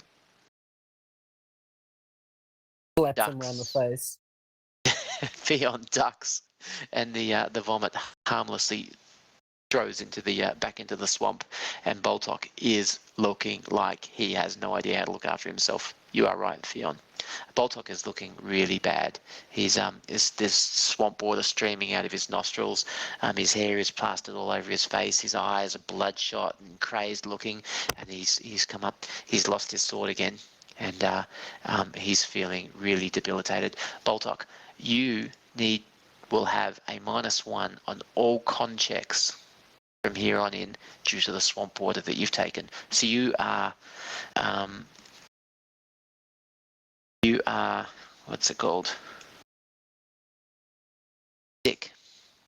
So you have a something on you at the moment called sick, which affects all constitution rolls. It's a debility. You've got stomach cramps, and you wouldn't be surprised if maybe you've swallowed a few leeches or something else in the swamp water. But That sounds gross. You have the debility of sick at the moment. So all con rolls, anytime you have to do a con roll, I need you to put a -1 modifier in there first. Does that make sense? Yes, and I apologize in advance if I forget, but I will add it right now. It's all good. It's all good. Boltok is sick. All right. So you don't need to change your character sheet because your con doesn't change. You just get a -1 modifier on any rolls for con. All right. That's fun. Cool. All right. The swamp man, the lizard man has disappeared, and the silence on the swamp is descends across the swamp again. It's like nothing has happened. You know, all the bodies have just sort of sunk under the surface of the swamp water. There's no birds here, no fish flapping around. There's no mosquitoes buzzing. It's just a deathly silence, just this thick, muffled silence. I'd help Baltok onto the shore and sort of set up a small camp, sort of just to help him just recover, gain his breath and stuff and all that. Yeah, just and for a bit, just to Cameron rest. still wants And to heal. Yeah, Cool. and while we've got this small little camp set up, I decide to start singing. Okay. What happened to the last lizard? Hang on, guys. Because the I'm last singing. Yep. Because we've got a little bit of a camp, everyone heals 1d6 because of Okay. my racial healing song thing. The last lizard man slunk off as you guys were helping Boltok up out of the swamp. The last lizard man decided to hightail it out of there. What? So I dropped Saber and he still got away. He did. Oh man, Boltok, don't get it. I'm gonna slap you upside the head, son. Okay, so you've pulled up onto the side and you're all a little bit shaken now. The swamp. Probably not me though. The swamp is this ambush in the swamp rattled you all a little bit. So I want you all to give me a con check, please. Actually, no, a charisma check. If everyone can give me a charisma check to see if you're how you're feeling.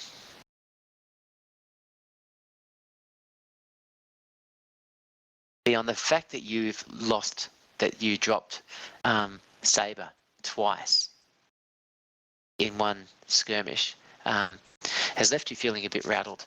You can't bear to be apart from Saber. You know when you sleep at night, you take the scabbarded saber and you sort of lie. This is when you're on camp, at least. You know you almost lie on top of your blade or with it pressed against you. You can't bear to be apart from Saber at all, and you've twice dropped him in battle. And Saber's giving you a bit of feedback too. You know, there's you know, you can feel that Saber's a bit miffed at you, and it's worrying you. It's playing on the back of your mind, and you're going to suffer a -1 on any charisma rolls as you are scared.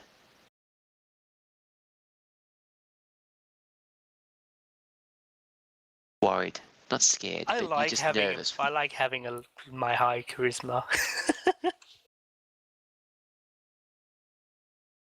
I am truly worried about losing it again. You're like, my baby, baby, baby, and you're just rocking back and forth holding it. Okay, everybody can roll 1d6 for healing. I'm not and going to bother because I haven't been taking damage. Sure. So Theon and Boltok, roll 1d6. Okay. So Boltok, you've got three wounds left, and everyone else is fully healed. So Cameron, do you want to try and? Yes, I do. Have made a also because we've made camp as well.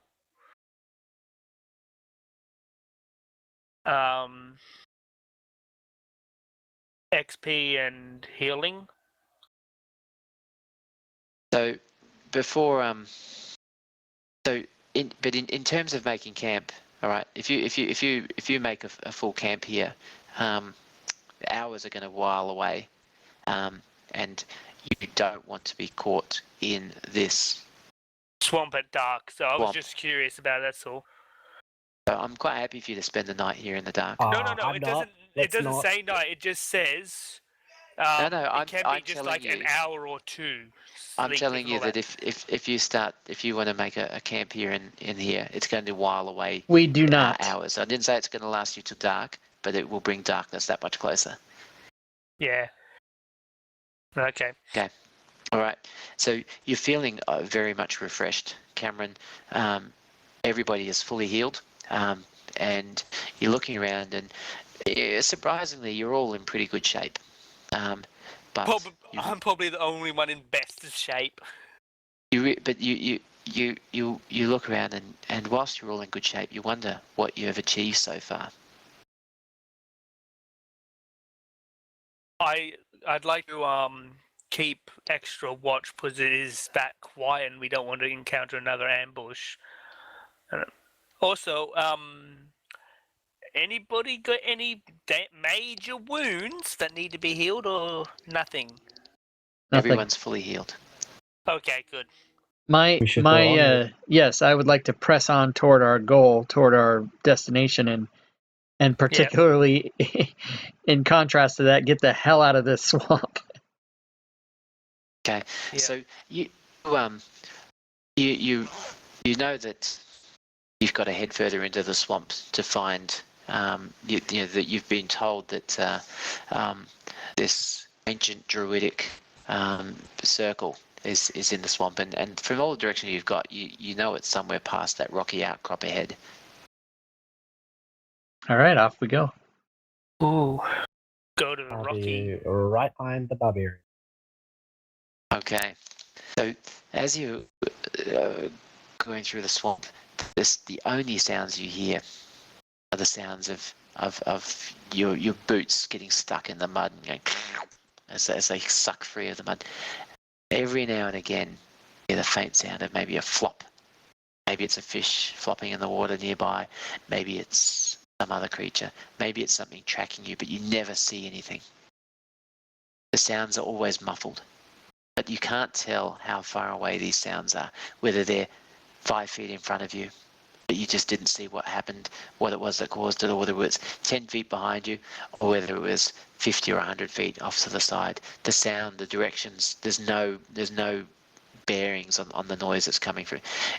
Even the sun is struggling to penetrate through into this the swamp gases and the miasma that sits heavily above the fetid water here. You can see enough of the sun to guide you, to keep you headed in the right direction, but really you can't see much around you at all. Sorry about that. As you get closer to the rocky outcrop, it seems out of place here. Somebody give me a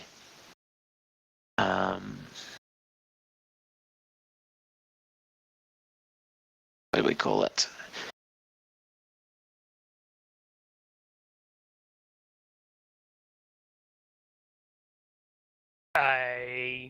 Boltok. Do you have, what's your skills there? Do you have the Wide Wanderer? I do. Maybe not. That's traditions and rituals. That's all right. I'm gonna let you give me a outlaw check, please. Vernixus, you think I it's want a you to roll troll. plus intelligence. What you do come you up think with. is a troll? So what did you say? An outlaw check? Spout Oh, law. spout law. Okay. Oh yeah, this is gonna go good, guys. Nice. Oh, yes. I did the not barbarian. expect that. So when you spout law, you felt your accumulated knowledge about something. Roll plus intelligence. On a 10 plus, the GM will tell you something interesting and useful about the subject relative to your situation. This rocky outcrop it just doesn't seem like it belongs here in the swamp. It's completely foreign to the rest of the swamplands around you, and it is a little bit reminiscent of the Oh, the swamp noises is always a troll. Badlands, the Wastelands, the Desolation Shit. that you've crossed through to get, you know, that bordered the swamps. But as you get closer, you realise that it's actually been carved and into what looks like what was possibly an ancient fortress or a crumbling ruin of a fortress. So this rocky outcrop has sort of, well, whatever means it came to be here in the swamp, whether it was magic or whether this swamp was once something else, there's this large rocky outcrop and a fortress of some sort was carved into or out of this rocky outcrop, but the fortress itself is now in ruins. Many of the walls still stand, but there are gaping holes in it, and you can see trees and vines and stuff growing within and upon this fortress. Let's investigate. Yes, let's approach it. Okay.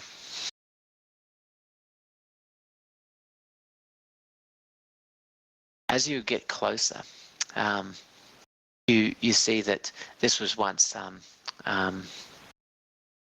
quite an imposing edifice, tall, high towers, black granite-like walls. It's very much an imposing structure. But Nairana, Yes. something about this structure is calling to you, and you can feel a pulling, drawing you towards this structure, and you want to take a moment to study this sensation that you're feeling, or do you want to press on? I want to take a moment to study the sensation. All right. Give me what's your key attribute as a druid? Is it charisma or wisdom or? The one, it don't make a difference. They're both the same level for me. But I'm pretty sure it is. Let me have a look. The druid key. Where do I find key? And what are most of your skills used? Charisma or wisdom? Oh, whiz. Wisdom. All right. So give me a wisdom roll, please. All right. Something is telling you that the lost druidic circle is somehow within this castle, this fortress, this broken and crumbling fortress somehow has been built around the druidic circle. Ooh. We're still sort of in the swamplands, aren't we? Absolutely, we're in the swamplands. I want to assume that the swamp has appeared around a druidic settlement, and that the druidic settlement would be in the heart of the swamp, which I could assume would be this fortress. It's the heart of the swamp. Tell me what you're getting at. Basically, I'm going to try and assume that because this fortress is here, and I have a feeling that the druidic place is in here, that the heart of the wait. Hang on, is the druidic circle part of where we need to go, or is it just like a side thing? The forbidden knowledge was found. Well, the best you know is it can be found at the forgotten, lost druidic circle. Okay, yeah. I have a feeling that that because this settlement is flooded, I assume that this would be the heart of the swamp, so it's probably going to be the hardest to get through, as in it's going to be a bit tricky to get through and maneuver around the water to get to where we need to be. Okay. That's only my assumption. Okay. I do it all in my head. All right. Cool. Okay. So as you approach the swamp, the entrance to this castle. The gates are crumbling. You know, there's no drawbridge or gate anymore. It's just the archway, and some of the rocks, the stones that form this archway have fallen out. There's not even the chains are long since rusted.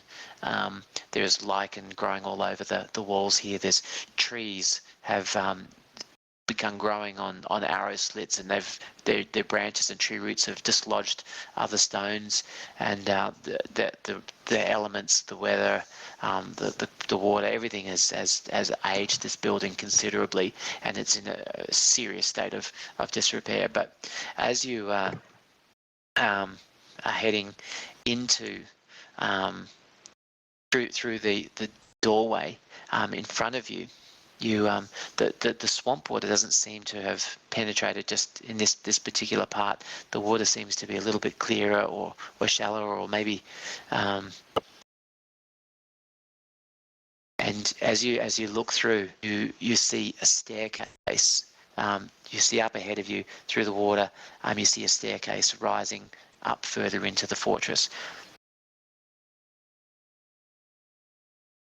Nice. Hmm. Very intriguing. Or like they say on Shrek, go up the stairs. Find the princess? So you're following a story that was written by a bard about a civilized ogre. Yep.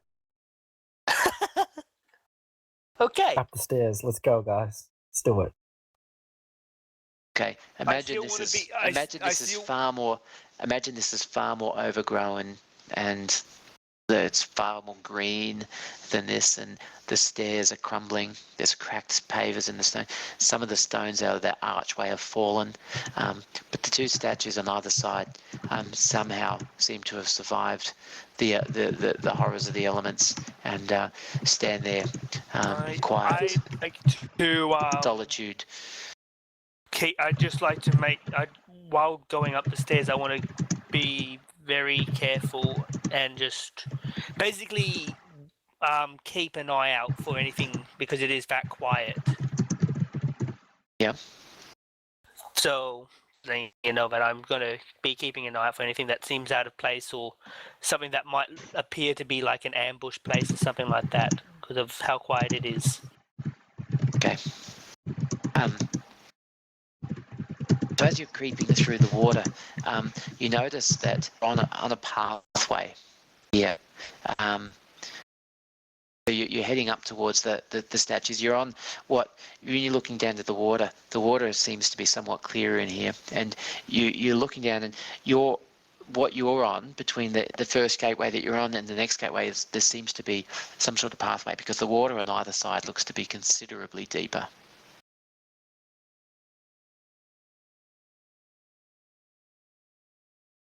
How about we go slowly forward?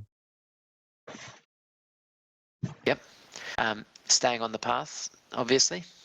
Yes. I'm treading very lightly. Okay. What order are you in?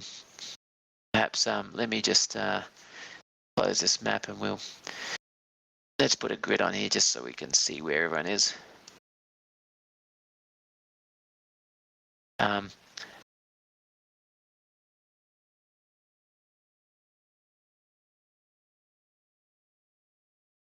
Just put yourself in order that you'd be heading through on here, ignoring the fact that this is not a battle map. I don't usually use battle maps when we run Dungeon World. We just use images and we work on them. So Fion is in front.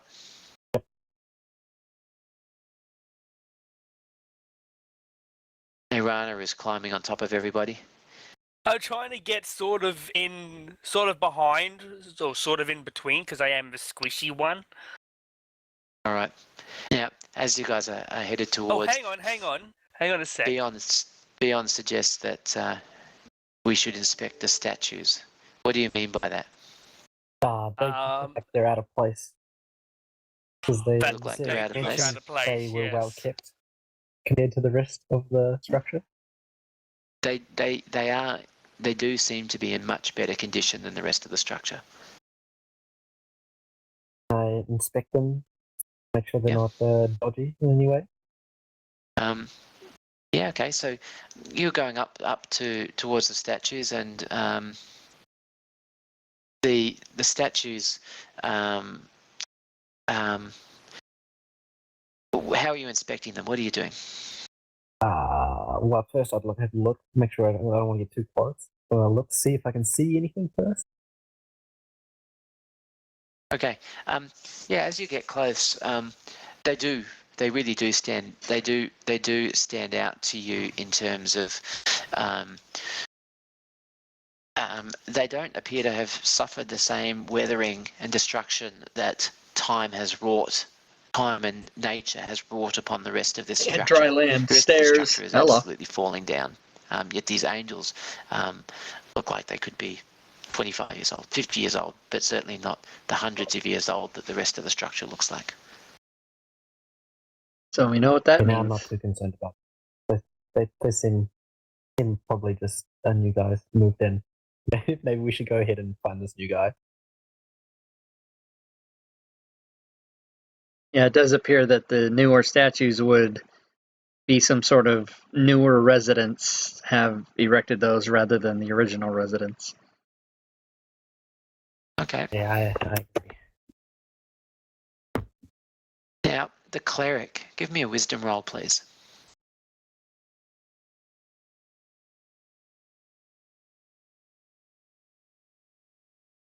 All right. You are getting a vague sense of unease from these statues. There's something wrong. Something that's affecting you on a spiritual level. You're feeling a sense of evil, whether it's the statues or the place as you get closer, but it's in stark contrast to what Nairana is feeling. Nairana is being drawn towards. You can feel that this pull feels to her very much like the pulling of the sacred circle, the druidic circle. But for you, you're getting an uneasy sense of evil. Okay, I announced that to the group, I think we should decapitate both the statues. and I call upon Baltar, the great Baltar, to give us extra protection for our journey, for our immediate journey. Come on, Baltar, let's decapitate both the statues. Okay, so Cameron, you're saying a prayer to your god. Yes. Yep. Are you casting a bless spell? Is that what you're doing? Perhaps, or you're just calling in his name to remind him that you are his more loyal like and divine, ever faithful servant. Yeah, divine guidance would be more what I'm going for. Excellent. Fion, that would be ugly if you're going to target all of those people. Oh, whoa, what? How did I do that? Oops. No idea. Can I? I don't know what happened. How do I undo that? All done. All good. Now, okay. Now, Boltok, what's this? Or Fion, you're suggesting some sort of gothic destruction. Is that right? Yeah, let's destroy both these sets. If you're getting a weird vibe, I think we should get rid of them. Okay. As you raise your sword above your shoulder, one of the statues sort of lurches to life. Oh my God, you were right. And Boltok is seeing Burn, on you the other were side, right. the other statue sort of does the same thing. The wings unfurl behind the statue, and it still looks like stone, but it sort of leaps into the air just above the level of the water. Just momentarily, it just leaps above the air of the water, and a stony hand lashes out and meets your blade in mid-combat, and there's this harsh ringing sound as your sword clashes against the unyielding stone. Your hands ring with the vibration, the shock of the unexpected resistance that you met from it. So this is Boltok. It's the hand is pulling my sword out of my hand. Sorry, no. As Fion swung, one of the angel's arms raised up and blocked the blow. Oh, I'm sorry. But you were suggesting at the same time that you were going to strike the other one as well. So that's up to you if that's what you're going to do. Yeah, that's what Talk would do. He would raise his sword and hit at it. Try and make it go away. Okay. So your swords, so basically you're entering melee then.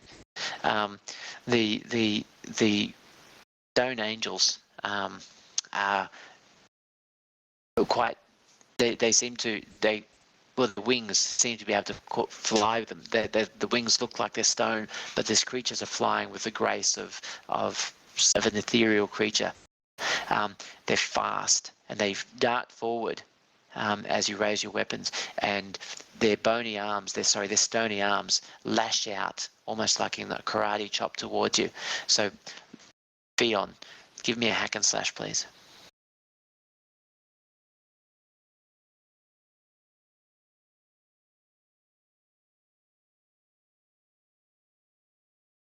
Okay, your sword clashes against the arm of one of these stone statues, and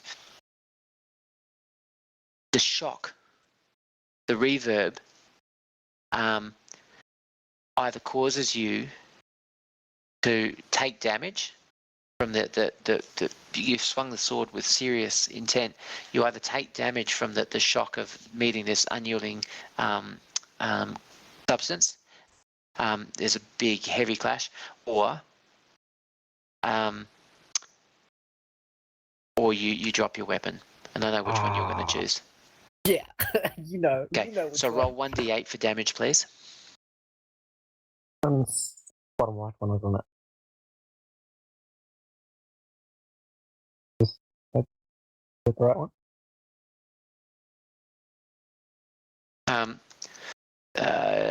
The 1d8. That looks like it might have been a 10, but either way, a 1's going to be okay. Okay. The shock runs up your shoulder, but you seem to be able to shrug it off. I'll be right back, guys. I just got called. No problem. Okay. So these creatures look like they're engaging in combat. Boltok, a blow coming straight towards you. What are you doing? There's the stone karate chop going straight towards your face. I'm a little surprised about stone being animated. I think I will try and parry it, or So defend, or defend. Yes. you can choose not to defend and you can attack it instead. But if you want to defend, that is your action. Yeah, I would. I definitely just kind of try and with my sword knock it out of the way. All right. So I'm a little surprised. That's a defend, which is your constitution. So give me that. Give me a defend roll or a con roll, con roll, please. So how do I add a -1 to that? Okay, so just put it in the modifier box. Click -1, or click on the modifier box and then type -1, and then do your roll. And do my roll.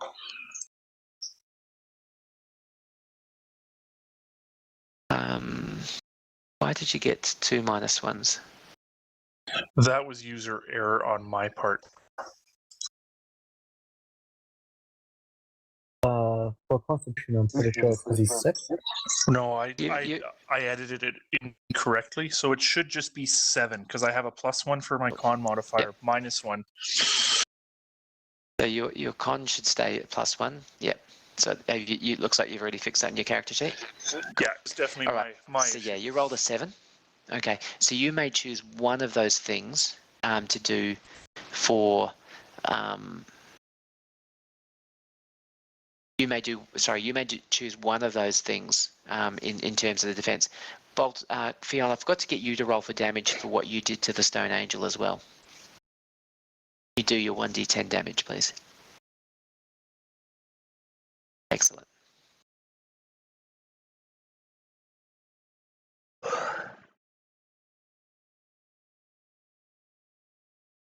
So you need to check the 1 damage on me too.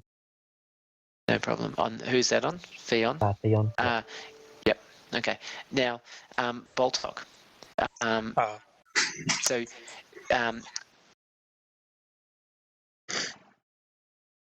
So, what are those options for the defend? So on your defend sheet. Boltok chooses to half the attack's vector damage. Okay, cool. So roll 1d8 and we'll halve the damage. So 2, and you've got armor of 1, so you take 1 point of damage. Boltok. Okay, then Cameron, you were praying to your god for a little bit of reassurance and a little bit of guidance, and these 2 stone angels suddenly responded to the seeming threat from Theon and Boltok and have attacked at them. Okay, I would like to attempt to bless Fion. Okay. Yeah, spruce me up with some mojo. All right. So you must do a cast spell. 7 plus 2 is 9. So what happens? Your spell is successful, but has a side effect, or your spell is successful, but you lose the spell, you forget the spell after casting it. I'll take the side effect Okay. because it's more fun. Cool. So Theon has this faint blue shimmer about her just at the moment, and she can feel the energy, the protection of your god wrapping itself around her, and it is inspiring her. So what does the bless give her? Plus one. Yep. Or what? Let me double check. I think it's just a +1 for everything. Let me check. So your deity smiles upon a combat. They take +1 ongoing so long as the battle continues and they stand and fight. While the spell is ongoing, you take a -1 to cast any other spells. Right. Okay. So for you to maintain the spell, you will take a -1 on any future spells you do while the spell's in effect, or you can let the spell lapse. And Theon will keep this for the whole duration of this combat, so long as she never backs away from the combat. As long as she stays aggressive, he will maintain the +1 to everything. Cool? Cool. Okay. Nairana. What am I Battle going is- to do? Battle has erupted all around you. Stone chips are flying through the air, swords are hacking and slashing, there's the ringing sound of steel on stone. Leon screaming, throw some voodoo at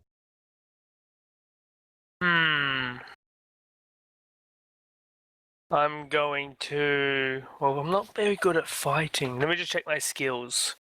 Okay, so Choker, what you want to do on these is you really want to, whilst it's not your turn, you see what's unfolding, try and work out what things that you might do. So try and narrow it down to 1 or 2 things so when it comes to your turn.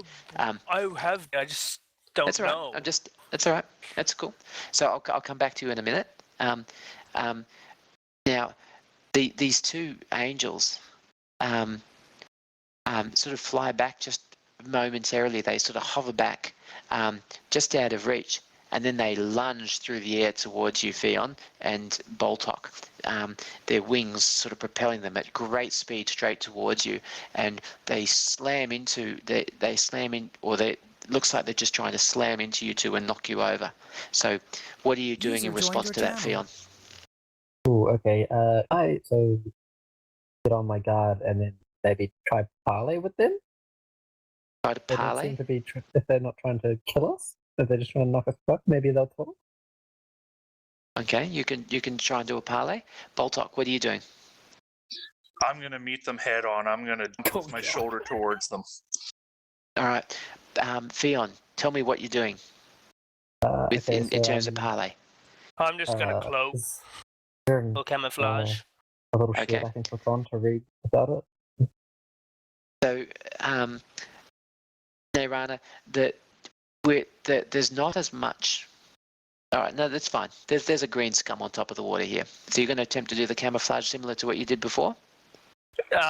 It just says here that while I'm in it, when you keep still in natural surroundings, because there's water here, enemies will never spot me. All right, cool. But you have to do a check. You still have to do a roll for camouflage, or it's just it always No, it works. doesn't give a roll. It just says. Always works. All right. Yeah. Cool.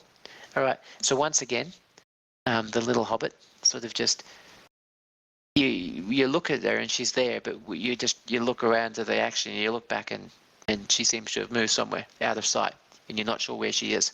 So Nairana is in amongst you all still, but she seems to be everyone else seems to be oblivious to her presence. Beon, what great oratory effort are you going to give me? Okay, so I'm gonna put, you know how the people offer swords, like, and one like have it across their hands. So I'm gonna hold it up like that and say, "I come in peace." Okay.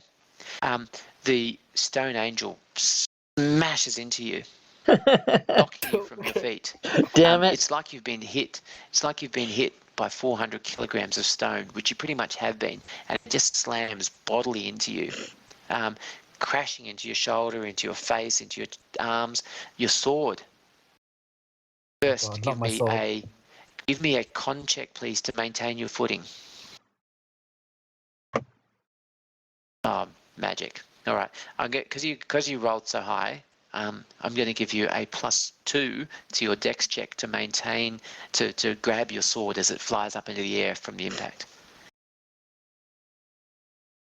And don't The forget, dex one? Fionn, you have a +1 on everything. Yes. So Yeah, that's you a need to be 13 and a +1 to all 12 those that he rolls. rolled. Okay.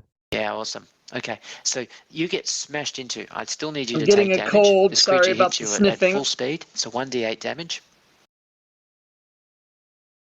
I always get colds in June. I don't get it. 3. So your armor absorbs most of damage, but you still take a little bit of shock damage from there. But it was like a clash of titans. It was like this. You didn't take a backward step at all. As the creature, as you realised the creature wasn't stopping, it was almost like you puffed your chest out, you brought your shoulder forward like for a big shoulder charge, and you just bang. The two impacts, and somehow, despite this creature outweighing you nearly 3 to 1 or more than 3 to 1, you managed to hold your own, and this big grinding impact, and the creature bounces off you and flies back into the air. Boltok, something similar is happening to you as well. This creature is racing towards you. You're trying to meet it head on. I need you to give me a con check as well. Take him, Boltok. We can take him. Go.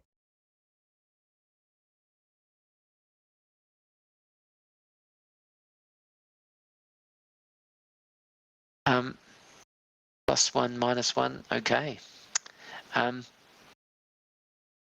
The 6. Okay.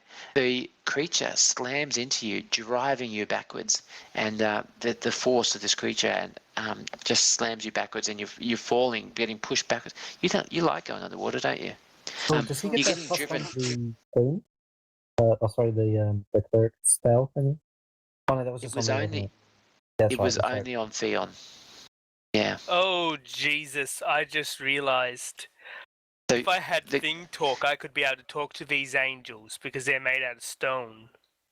And it Yeah, allowed me but to you see the don't. So why the spirits, fuck are or you talk mentioning to the it? spirits of them if I wanted to. Boltok, you find yourself So driven the DM off just the fucking path, ignores it. I love it. and you lose I your love footing it. on the path, and you're in deep water. So I'm having another bath, a third bath of the day. So you start to go Can under.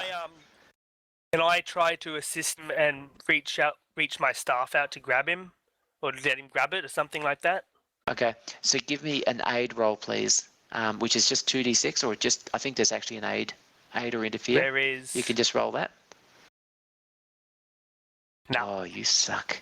Can Did you I have try? to put your head? Did you have to The put your staff foot is on? too short. Did you have to put your? No, it's not only that, Nairana. I think you actually put your foot on his head. As, Jesus. Is that something that we can all Oops. assist with, or just one person can do that? well, Cameron hasn't acted just yet, so Cameron would be able to. So let's see. On a 10 plus, they take a +1 or a -2, your choice. On a 7 to 9, you also expose yourself to danger, retribution, or cost. So what's happened here is you haven't. You've failed. So you've failed to give them any assistance, Nairana, but you've also been entangled. As you've tried to help Boltok, perhaps his hand has latched out, grabbed onto your leggings, and he's pulled you off the path as well. So both of you need to give me a dex check to see if you can swim. Nairana keeps her head above water. Boltok, struggling. All right, both of you are in the water, in deep water, and you lose a turn, an action here. You're vulnerable to whatever's going on around you because you're both off your feet into the water. Okay. Now, Boltok, you also take 1d8 damage, please, less your armor. Cameron, sorry, you wanted to assist as well, did you? I apologise. Yeah, I mean, Cameron, you may do an aid as well if you Okay. choose to. Now, because Boltok has tumbled in and he's knocked Nairana, with who are you going to aid? I'm going to aid Nirana. Okay. Beautiful. Okay, so you give Nairana another +1 on her dex. I think that Nairana, your hand lashes out, grabs Nairana by the scruff of the neck, and you throw her back onto the path behind you. Boltok is still in deep water. The angels have swooped, buffeting into you, and the angels turn around, they hover up above you again, and they look like they're about to dive bomb you again. I'm not liking these angels. Yeah, now let's kill him. It kind of feels like the feeling may be mutual. At my so- next or earliest opportunity, I want to try to cause fear into one of these angels. Okay. Now, Theon. Uh-oh. Oh, my God. Oops. It's better. Oh god.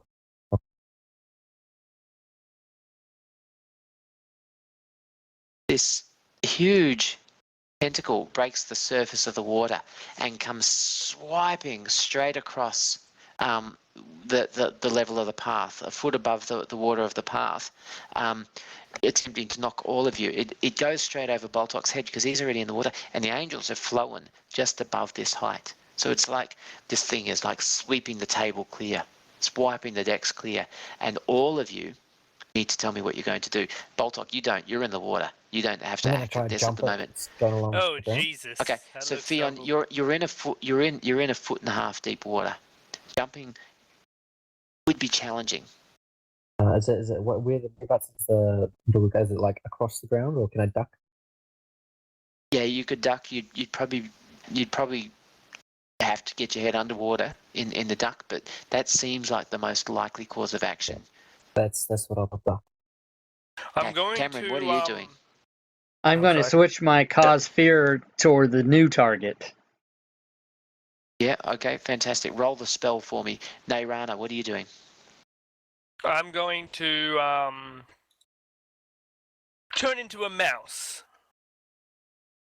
You are in To a foot get and a out of the half of way. water. You are. No, I'm Can not. I I'm on s- the path. It's Yeah, under a the foot and a half path of is water. submerged. The path is Oh, submerged by a fine foot then. and a half of I'll water. just try and roll out of the way. I didn't realize it was underwater. Sorry. Okay. No. So the path is completely submerged, but on either side there's deeper water. Okay. I Okay. didn't know Now, that. that's all right. So the I'm going to try and roll backwards a little. So you being the short ass in the group, you actually get a +2 if you're trying to duck underneath this. So give me a dex roll. You're going to do a defy danger with dex. So give me a +2 for that, please, on a dex roll. Now, Cameron, you're casting a spell, a 9. Yeah, I was my -1 didn't make it in there, so it's actually a 9. Yep, cool. Now I forgot as well, when your bless spell, it lit up Theon. Theon got this blue glow. When the angel struck Theon, the blue glow spread to her as well. Oh, So damn the it. angel, that was the side effect of the spell. It seems to have developed the angel as well. When the angel struck Theon at the moment at that next clash of these two titans, the spell seems to have spilled over and affected the angel as well. Now you're casting this, it's a 9. So the spell is successful, but one of your colleagues is also affected by the spell, or you forget the spell. I'll forget it. You'll forget it? Okay. Yeah. Now, the wording of the sphere spell, what are you going to make this creature afraid of? I'm going to make the creature afraid. Is it only an object, or can it be a person? Well, it's got to be something that the creature can relate to. Okay, so you couldn't make a mouse afraid of getting drunk or something. You know, it would have to be something that the mouse would be able to understand and be afraid of. I'm going to make this creature afraid of water. Ooh. I think that was the opposite of you getting it. No, that's fine. Okay. So I guess it can understand water. How would the water affect this creature? Like, what could it possibly be afraid of in the water? It somehow all of a sudden doesn't like the substance itself and wants to get out of it. Okay, this tentacle, as the tentacle comes flashing towards you, Cameron, you close your eyes for a moment. You clasp your hands firmly around your holy symbol, and then just as the tentacle reaches you, you touch it, and the tentacle recoils. And begins thrashing around wildly, and one tentacle goes flashing up, and it smashes into the stone angel above your head, smashing it into the wall behind it, and then the tentacles are writhing. A second tentacle comes out of the water, and these two tentacles are writhing around madly, and there's just stone chips as they smash into the wall. This creature has just gone mad. And these two gigantic tentacles are going everywhere. Boltok is trying to tread water desperately. Theon, what are you doing? That's how you fucking do. I do still it. have my jump roll, my duck roll? Sorry, my duck. I couldn't quite understand that. Say it again. Do I still have to duck out of the way of this tentacle coming at me? No, the tentacle is, well, not that particular strike. The tentacle has now gone mad, like it's just writhing around as though the creature is in agony or something. The creature is just, it seems to have, the tentacles are just slashing out in all directions. They don't appear to be targeted at you specifically, but this thing is freaking huge. Okay, so the angel that got knocked out of the way, am I able to hit that? Yes, you could run and attack that. Yes, you could, absolutely. Was it you do run the one risk. that I was already fighting? It is the one you were already fighting with. Okay. It has a damaged wing now, and one of its hands looks like it's just about to break off. If you stay in this combat zone, there's a good chance that you will get struck by a flying tentacle, though. I'll risk it for the biscuit. Go for it. Risk it for the biscuit. Cameron. I you would just cast the spell. Nairana, what are you doing? Yes. I'm going to try and slowly move forward to get out of the way of Okay, everything and get onto the stairs a bit more. Fantastic. All right, so you're trying to head out through the archway onto the stairs, out of the water. Yeah. Boltok, what are you doing? Can I stand in? I'm in the deep part. Can I stand and still have my head above the water, or do I even know there's a bottom? Okay, so you went under for a moment and you didn't touch the bottom. Okay. You didn't touch the bottom. Your feet were kicking madly, looking for the bottom, and your head broke the surface of the water again. Okay, I'd like to make my way back to the path. Okay, you scramble back onto the path. Just as the tentacle comes smashing over you and slams into the water beside you. Cameron. I'd like to move as fast and as far as I can up the stairs. Okay, Theon, did you roll an attack for me? Can you give me a hack and slash? All right, Cameron, I want you to give me a dex check, please. Okay. A defy danger as you run towards the... Hey, it's a 9. You strike the angel. Give me damage roll, please, Fion.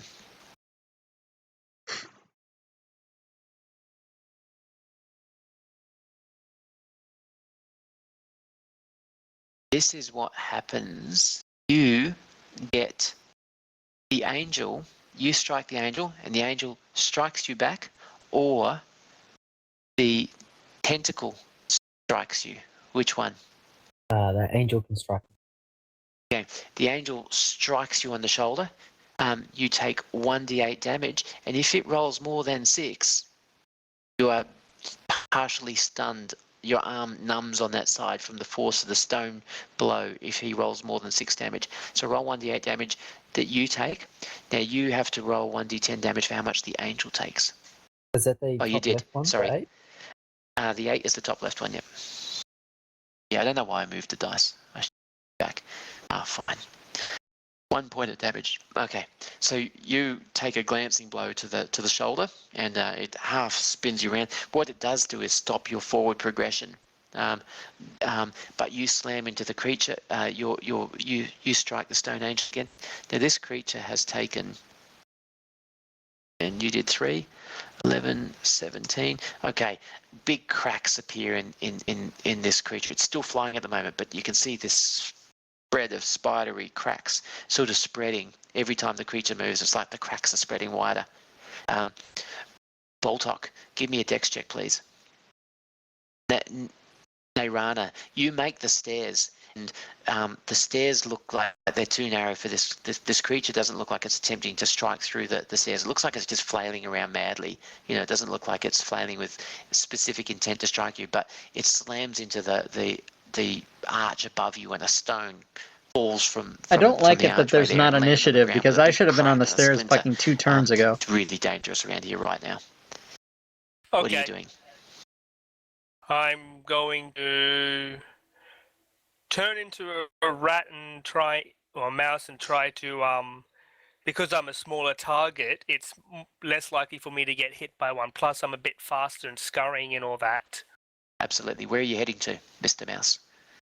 Oh, I'm just going to try and hide within the wall if need be. Cool. Just All right. anywhere, just running around back and forth, just trying to save from getting hurt. Sure. You need to roll the dice for your. I know. Just trying to find it. I think this is the one. 7. So on a 7, one of what are the 3 choices? It says 7. It says on a 10 plus hold, on a 7 to 9 hold, on a 2 or anything else it's a miss, hold 1 or whatever. I don't know. That's what it says here. Hang on a sec.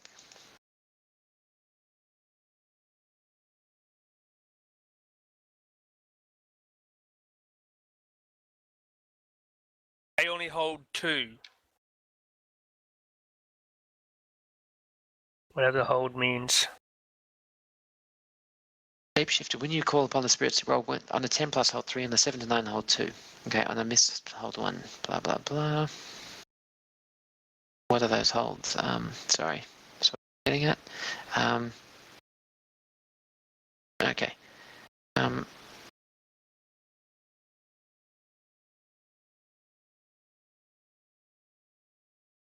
Basically, holds are the actions I can make in my form, okay. I believe. So you quickly transform into a mouse. You green. There's a little mouse with slight tinge of green fur running down its back, and the mouse darts left and right, and the thing it spies a crack in the wall and dashes into the crack. Nose sticking out, nose twitching, little whiskers twitching, but you're safe out of the way up there in the stairs. Boltok, you were bracing towards the stairs. Cameron, what are you doing? Well, I should have already been on the stairs because you asked me to roll a dex check, cool. and I got a 10, and I didn't And you get made moved. it? Fantastic. Yeah. So all right. No, at this, all good. But that was last time. Yep. So Yep, go for it. at this point, I think I would like to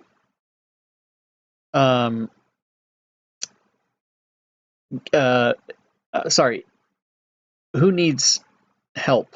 Oh, yeah. No one's particularly injured at the moment. Not really. Okay, so I'd like to just strike at the angel, even though I have little chance, but I'd like to try to strike it with my warhammer. Okay. All right. So the angel on the right hand side is closest to you, and you may strike at it with your warhammer. Okay. Oh. Okay. Now, not only do you strike it, but your warhammer seems to smash into its chest, and stone chips fly everywhere. Roll damage for me, please.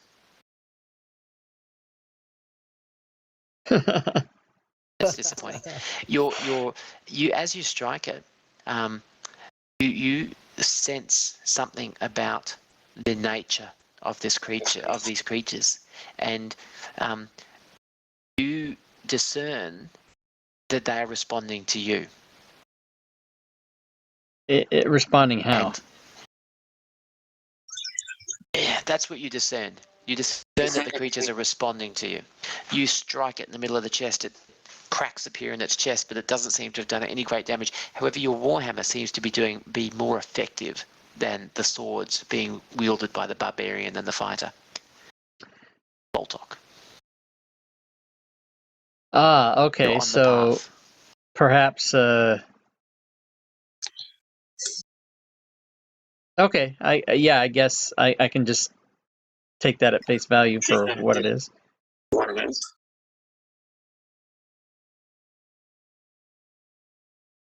Uh-oh, you could, if you wanted to, Cameron, on your next turn, you could try and study that feeling. Okay. See if it gave you any insight. Yes. Okay. Boltok. So I'm on the path. There's an angel right in front of me, right?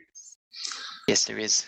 So I'm just going to reach out, try and grab the angel, and throw it into the water. Okay. You grab hold of the angel. Just as a big tentacle arm wraps itself around you in a wild frenzy and flings you. You must. You're wrapped up in this tentacle, and in its anger, whatever is driving this thing, you can feel its muscles tensing, and it's like you've been caught by its suckers, and you can feel yourself being dragged through the water, and you can feel it's just about to launch you through the air. What do? I curl up in the fetal position and suck my thumb. Do I have a hold of the angel? You know what? Give me your hack and slash or your strength check. Were you using strength, or what were you using? Were you trying to... How were you trying to grab it? Oh, just a grapple, just with... Grapple? Sorry, grapple, just with my hands. Yeah, so were you trying to use your strength or your dex? I would think that would be... To me, that's a strength. All right, give me a strength check, please. Okay, you managed to hang on to the angel. So the suckers have grabbed hold of you. You can actually feel a sucker burning through the exposed skin on your arm, right? And you're being hauled backwards, but you're dragging this angel along with you. All right, it's not caught by the suckers, but it's caught by your iron grip as you're being flung through the air. Now it's slowing the creature down, because this angel weighs a shitload. So do you, but it weighs so much more than you, and this unexpected weight is dragging the tentacle, slowing it down, so you're not being dragged nearly as fast as I thought you were. Okay, I reach. How do I describe this? I just kind of move a bit, and I try and bite the tentacle. Bite the tentacle. Yeah, because I don't want to let go of the angels. Oh, all right. Oh, okay. These tentacles are big suckers. I mean, okay. They're like the size they are there on the screen. They are way bigger than you. Okay. Can you see them? Oh, okay. Yeah. Okay. All right. In my rage, I'm just gonna try and use the momentum from being pulled back with the tentacles, and I'm gonna throw the angel at the wall. Okay, so you're throwing the angel at the wall behind you, like away from where you come in, and the angel goes tumbling back head over heels, slams into the wall, and you can see cracks further appear in it, but it slowly flaps its wings and hovers back. It's not out of the game yet, but it's damaged badly. You, however, had flung through the air yourself, and you slam into the wall also beside the angel. Give me a con check to remain conscious. Oh, this is going to go well, boys. Do I give him my +1 for my thingy? My bond? What's your bond? I don't think survive the dungeon. How are you going to assist him? Wait, hang on, let me find it. Dog's sitting on there now. You have to give me some narrative to how you would assist him. Now, Boltok, you slam, pending the outcome of this bond.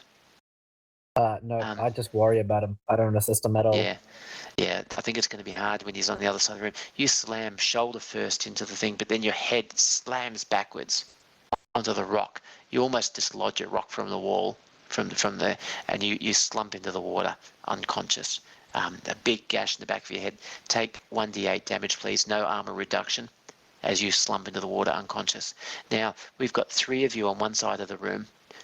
Smashing tentacles, actually. The tentacles seem to be retreating somewhat now. The tentacles have been thrashing around, and they sort of straighten up, sort of in a line behind, like the creature below is swimming away, and there's this roiling, swimming mess of water underneath, and the tentacles vanish under the water.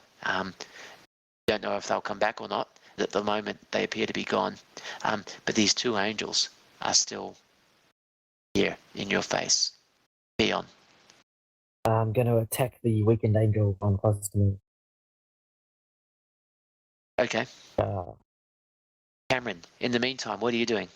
I am going to try to study my feeling to see what I can get special from that. Okay. Your Leon, once again, you either take damage in return from the angel, or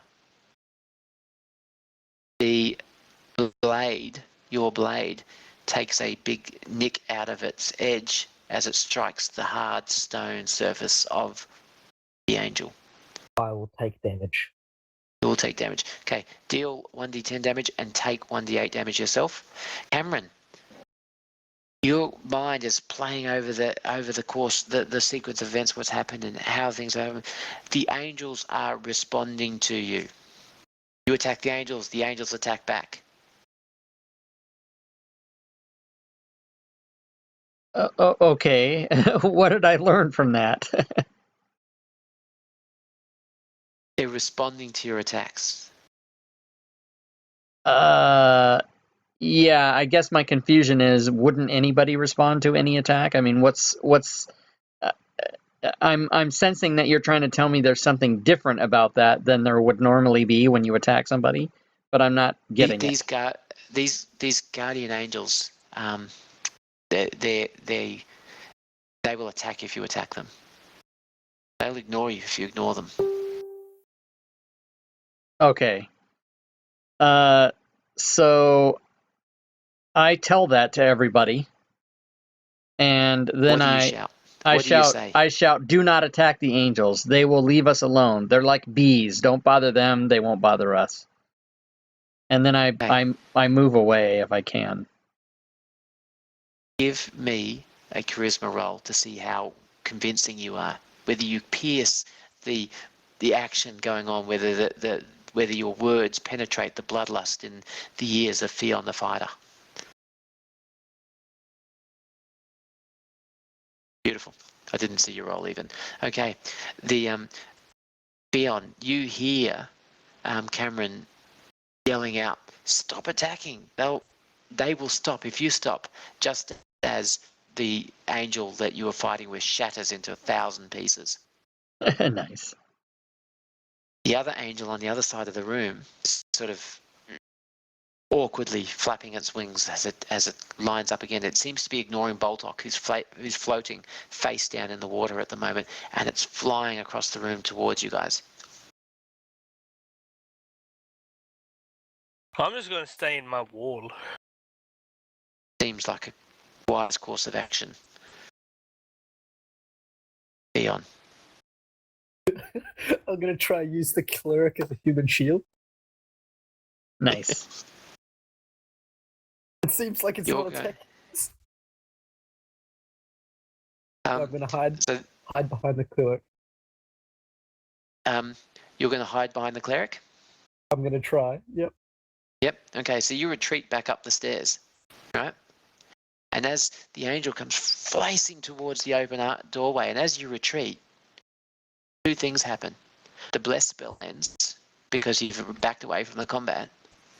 Second thing that happens is the angel sort of furls its wings wide open and just sort of pauses right in the doorway, and it's this just magnificent stone angel, wings completely outstretched, hovering in the doorway for the moment, its face completely impassive.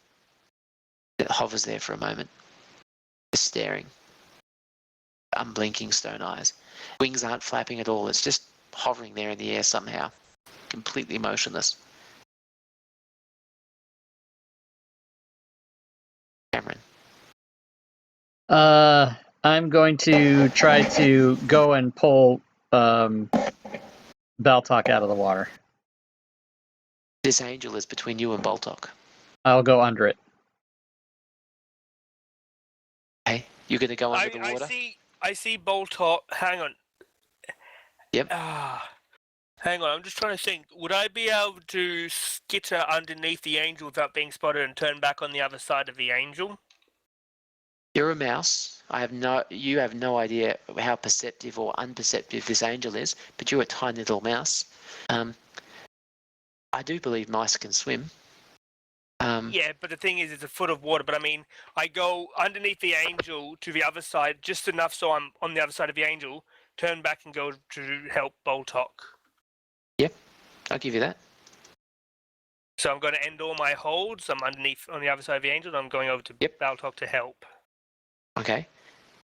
And you're behind the angel now. You have a clear shot at the back of the angel. The angel hasn't seen you. Are you doing anything? I'm helping Baltok. Okay. You race over and help Boltok. You grab his head out of the water, and he's in a bad way. There's blood caked the back of his head and everything, and he's. I grabbed some herbs and just one of those mosses and just on him. Perfect. Boltok. You were face down the water only for a few seconds, but you're feeling pretty dizzy, pretty poorly. Now, Cameron, you're staring at this angel. This angel's staring at you. Fion is cowering behind Cameron. Most unlike Fion.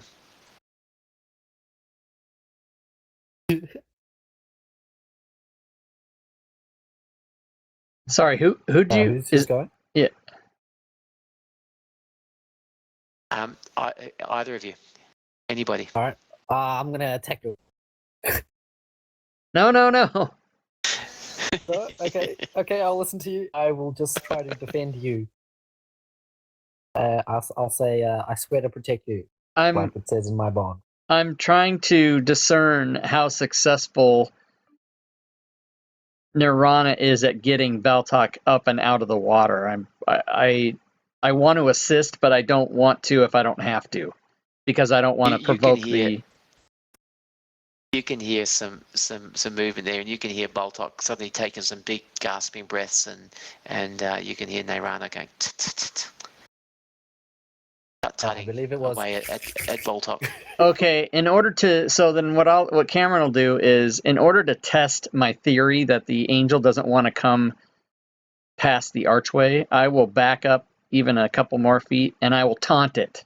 I will say, "Come and get me," and cast all kinds of aspersions and nasty language at it.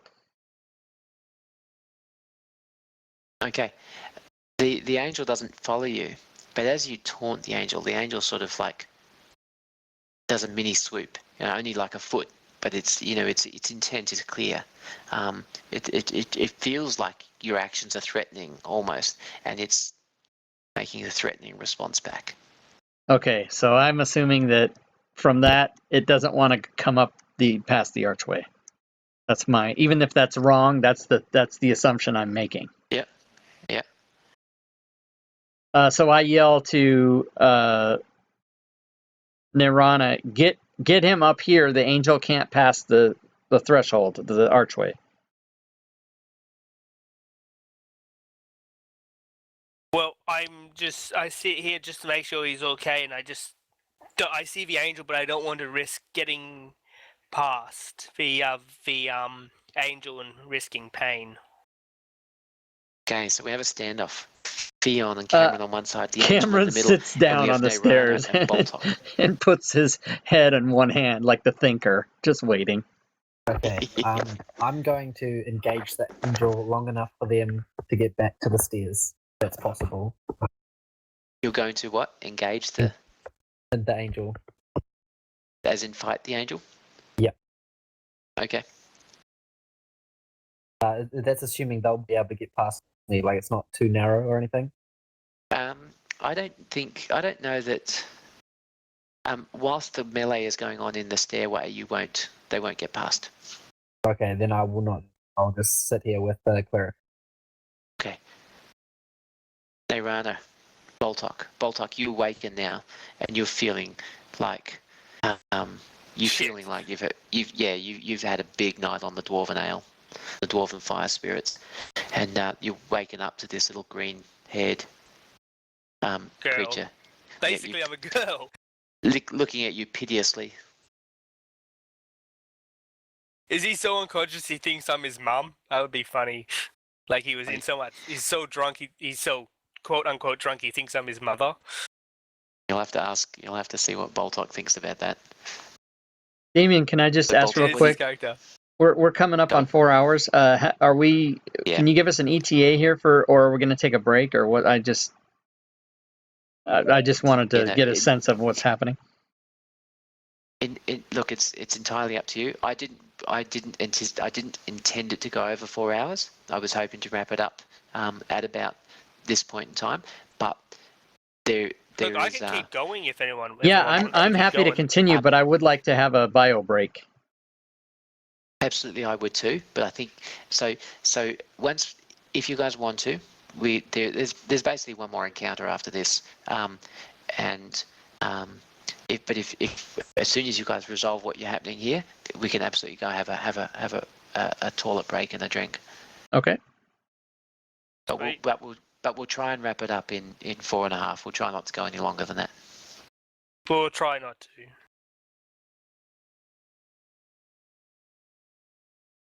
So I would like to see an attempt by the people, and I'll even shout this. I would like to see an attempt by the people in the water to just simply get past the angel. Boltok. Okay, so I'll wake up and say, "Little druid, what's going on?"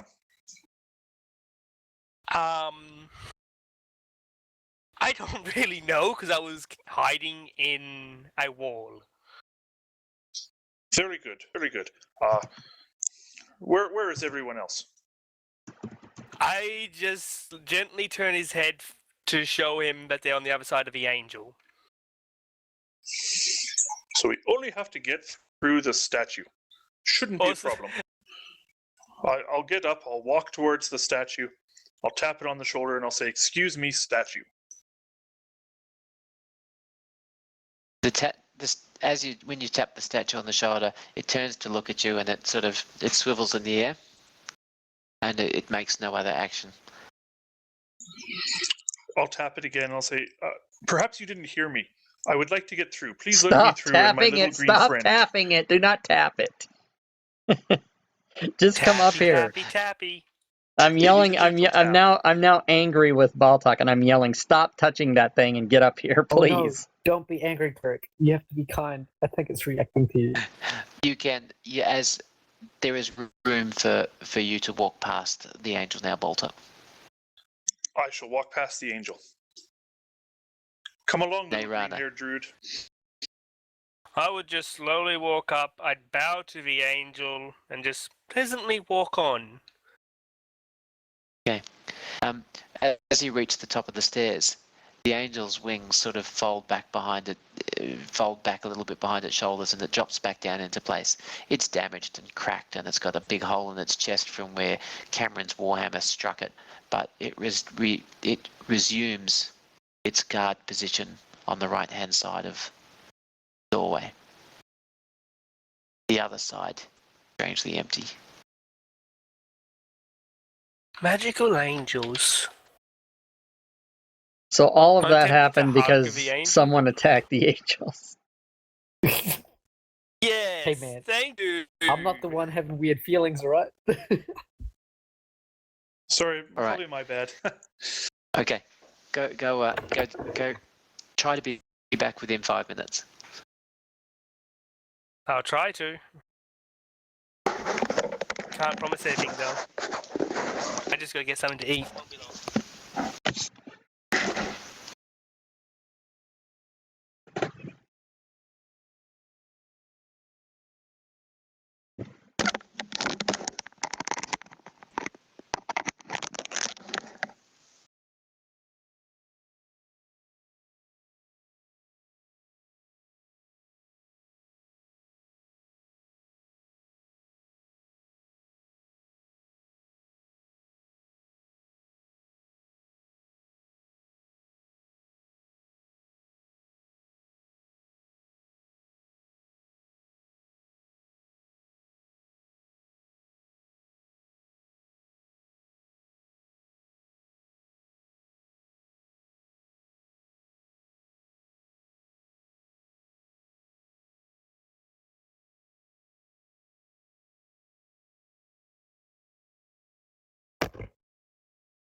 I is back.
Where is everybody?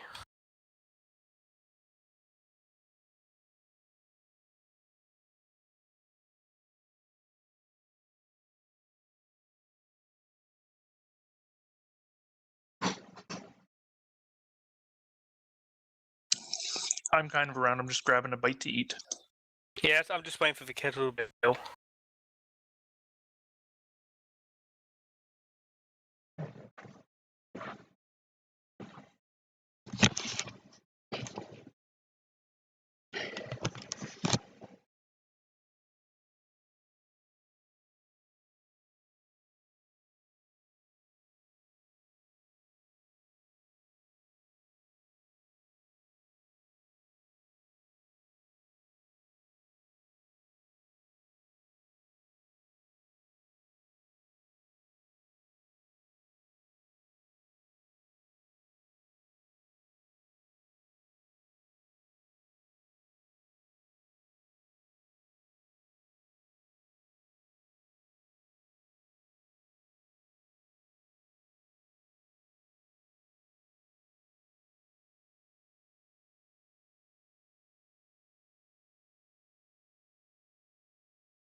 Beer. Okay, are we missing anyone? Not really. It's Diet Coke. Not Russell Crowe is here. Fion here? I think we're missing Rob. Nope, Okay, I'm Rob here. would be Oh no. Okay. Yeah. cool. So Fion, Cameron, Boltok, Nairana. Maybe Nairana. Oh yeah, I see there's 6 check marks, but only 4 players, so that's weird. I've got a player session connected, and I think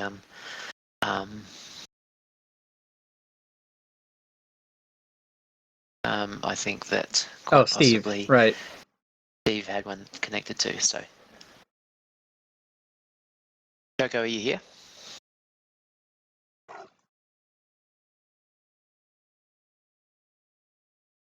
I think he's probably still listening on the TeamSpeak, but Yeah, no, I was looking for Nairana. Okay, so oh, action.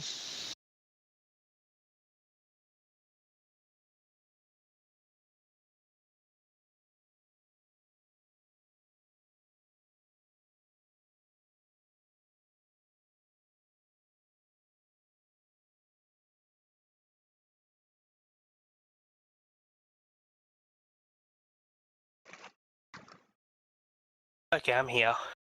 Fantastic. All right. So we get to the top of the stairs. You're all a little bit shaken from that encounter. The tentacles, some creature lurking within the confines of the castle walls in the deep water there. Could have been nastier before that fear spell drove it away. Now, however, you climb to the top of the stairs and you look down to within the central courtyard of where the remains of this once great fortress. Now below there you see the nature is a war between nature and this castle going on as nature tries to reclaim it back. But what you notice as well is that there seems to be an older element of nature here. As you look down, Neyrana's eyes widen as she recognises the ancient trees that formed this lost druidic circle, and it's pulling her towards it. There's a strong sense of welcoming or of kinship with this particular part of with this I'm location. nervous now for what I had planned because of how we've had our encounters. I'm nervous because I'm having a feeling that there might be an encounter here. And the plan what I was thinking I was going to do, I don't want to do it because I'm feeling that there will be a really tough encounter. But at the same time, I want to do it.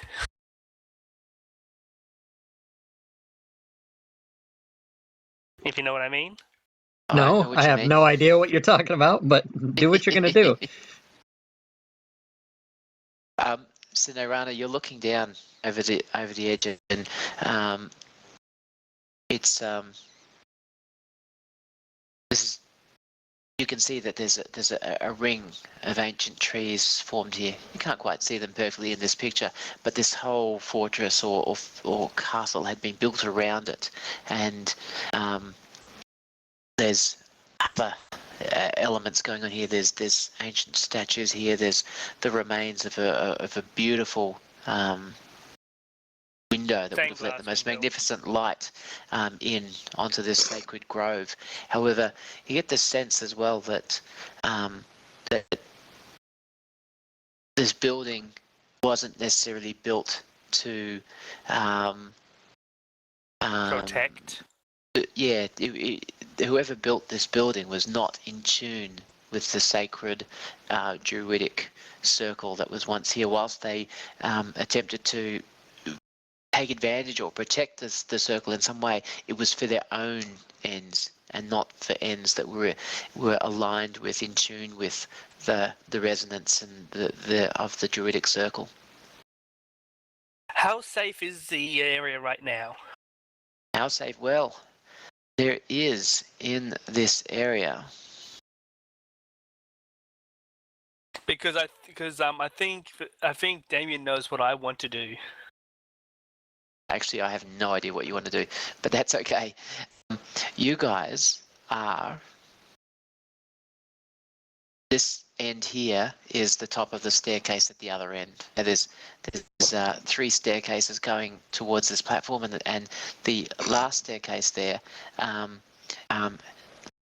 has collapsed. It looks like it also went back up to another part of the castle here. But there is the staircase kind of met not in the middle of this druidic circle, but within the druidic circle. And there looks like there's room down at the bottom there. There's actually 2 figures down there, and it looks like one figure is prone on the ground, and the other figure is standing over the creature, over the prone figure. You can't really see much else from the moment. They haven't noticed your presence just yet. Damn. So I shall put them on the map in a moment. I don't think I can do what I wanted to do. But, hang on, if he hasn't noticed us yet, that could mean... Oh, I could do it if he hasn't noticed us.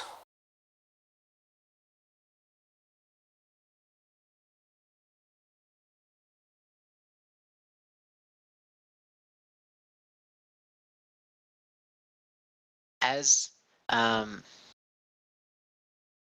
moment.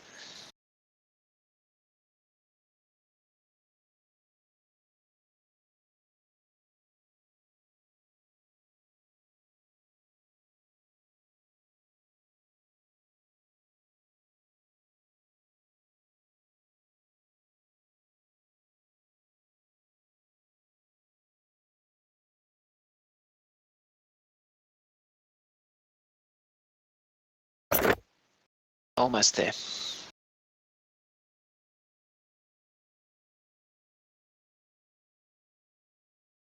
Take your time.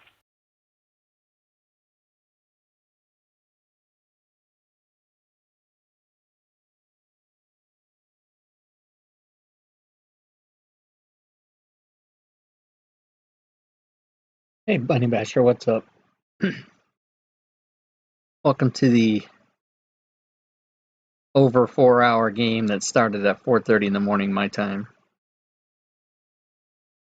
I'm about ready to fall off my chair. Okay, you Oh, see, who are these as you chicks? stand there at the top of the staircase, you see that the figure standing up is above is a man, and he stands up, and below him you see a woman lying prone on the ground.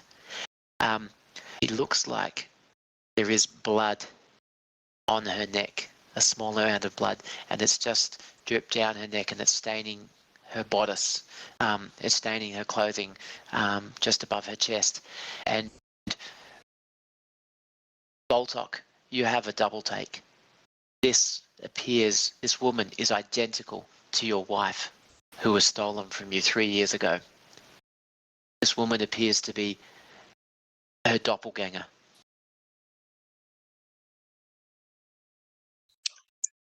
Honey?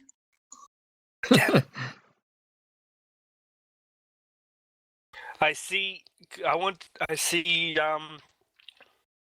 Baltok somewhat having bodily reactions to seeing this, and I motion to one of the two others to try and keep him calm or keep him down or something like that, so he doesn't give away our position. Okay, I'll, Hey, Rana, I'll put my sword in front of him.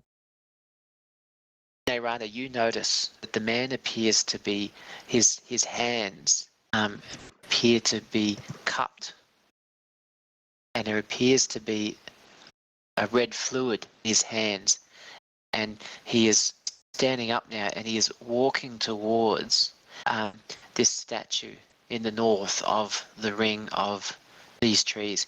Now, as you look at that statue, you realize that it's actually not a statue. It's actually a gnarled tree that's grown in the form and the likeness of a benevolent figure. But it's actually an ancient tree, all twisted and torn. It just has this eerie form where it has taken on the shape of a godlike, benevolent, godlike figure. And at the foot of this statue, talking about this one here, at the foot of this statue lies an intricately carved oaken bowl or wooden bowl. And it's just sort of nestled at the foot of this statue, and it appears that the man is taking a cup full of this woman's blood, and he's walking towards the statue, so this towards the started at bowl that's at the feet of this 7:30 statue. your time.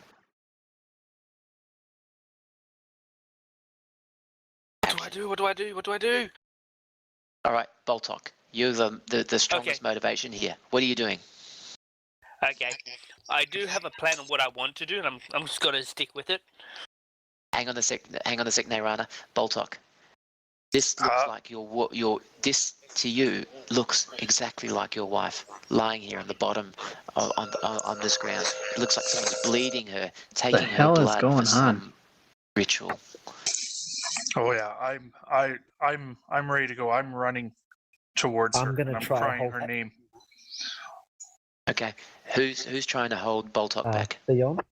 Okay, Nairana, what are you doing? I'm going to go as close as possible to the center of the area without being seen. And I'm going to communicate with the spirits of this place. Okay, so you're right at the top at the moment, down at the bottom, pretty much in the center. All right, you need to get where she is to do this set, to find this central location. So you're starting to run towards where Boltok is trying to run to. Is that right?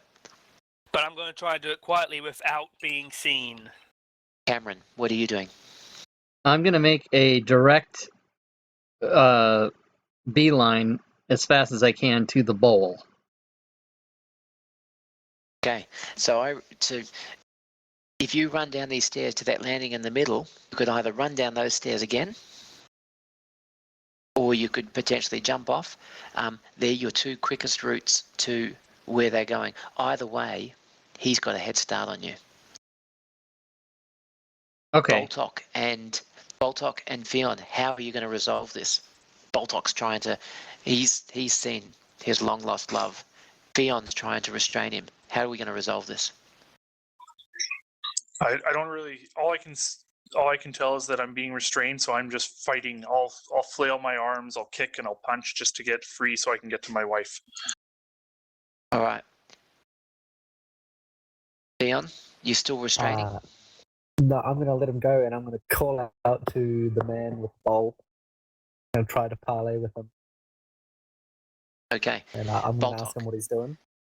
Cameron, Boltok, and Nairana start running down the stairs. Fionn, you calling out to the man. What is it you're saying? I'm asking what he's doing.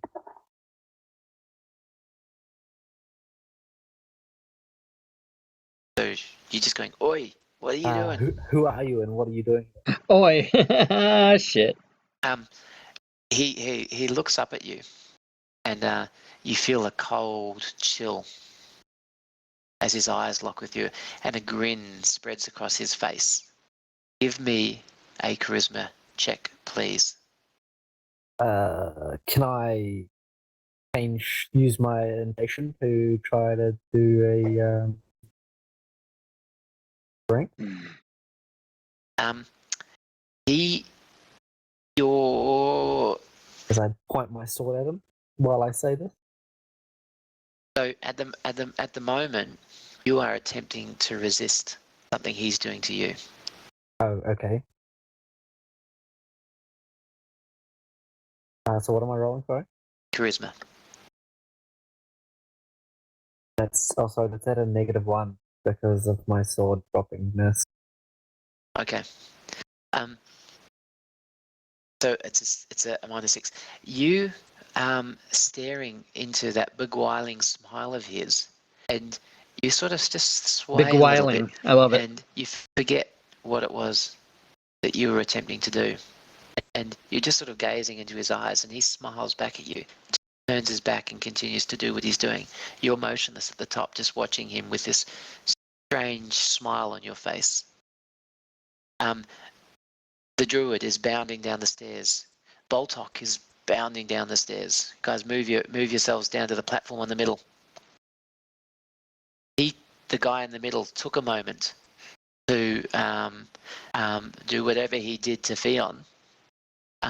It slowed him down somewhat, but he has progressed. He's closed half of the distance between where he started and the bowl. And you guys have also closed half the distance, but he's only like 10 or 15 feet away from it, and you guys are like 40 feet away from it. Who wants to go first? I'm gonna not stop till I get there. Okay, stairs or straight over the edge? Straight over the edge. Okay, and that's Boltok? That's Cameron. Cameron. Okay, Cameron, I need you to give me a dex check, please, unless you can think of anything more appropriate as you leap off the stairs and land on the ground before the statue. I can't think of anything more appropriate. I'll just do the dex check and take my medicine. Boltok. Oh my god. I'm sorry. Baltok will just. He's going straight to his wife. The quickest way possible. There's nothing that can stand in his way. Okay. You leap down. You must also, unless you have a better idea, give me a dex check as you leap from the platform down to land beside your wife. User joined your channel. My little furry friend. Where are you What? headed? Who, me? Yeah, you. I'm going to jump off the edge and try and get as close to the center and try and use plants or something. Okay, so first you've got to get down there. So give me a dex check unless you've got some better idea. If you've got some more appropriate skill, and this is where you're aiming for. Okay, let me have a me look a at my dex check. skills. To see how you land. Let me have a look at my Cameron, skills. Cameron, you Huge. land on the ground heavily. Yes. You twist your ankle as you hit the ground. Okay. User left your channel. Now, do you drop your weapon Shit. as well, or do you? No, I'm fine. I'm fine with the. You twist your ankle, reducing your mobility significantly, but you are between D'Artagnan and the bowl. Me or him? This is Cameron. Cameron, Yes. you are between D'Artagnan and the bowl. You have twisted your ankle heavily, which is going to impact your mobility greatly. You take 4 hit points of damage. Okay. Take 4 wounds. Now, Boltok, you landed on the ground heavily. You either twist your ankle or drop your sword. I'll drop my sword. Drop your sword, landing on the ground beside your wife. Her eyes are closed. There is a slow well of blood oozing from her chest, oozing from her neck. Her chest seems to be motionless.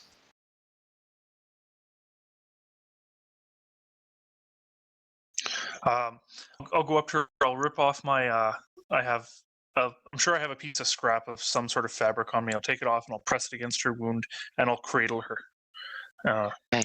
You reach forward, your hand, you grab a bandage from your belt. Lean forward, placing the bandage on her neck. Her skin feels strangely cool. Dayrana, you land on the ground. What did you roll? One, you rolled a 6. Okay, you land on the ground and you are either dazed for 1 turn or you have twisted your ankle also and you will have very restricted mobility. I'll be dazed for 1 turn. Okay, you land on the ground heavily. The wind knocked from you. You sort of sprawled forward, and your eyes are sort of your head spinning a That little was a bit. bad move. Now up at the top there, Theon the fighter. You are fighting against something. Something inside you is warring with you. Your sword is sort of vibrating against you, trying to get your attention, but your mind is all fogged and clouded. User joined your channel. Every time it comes to your turn, Theon, I need you to give me a charisma check.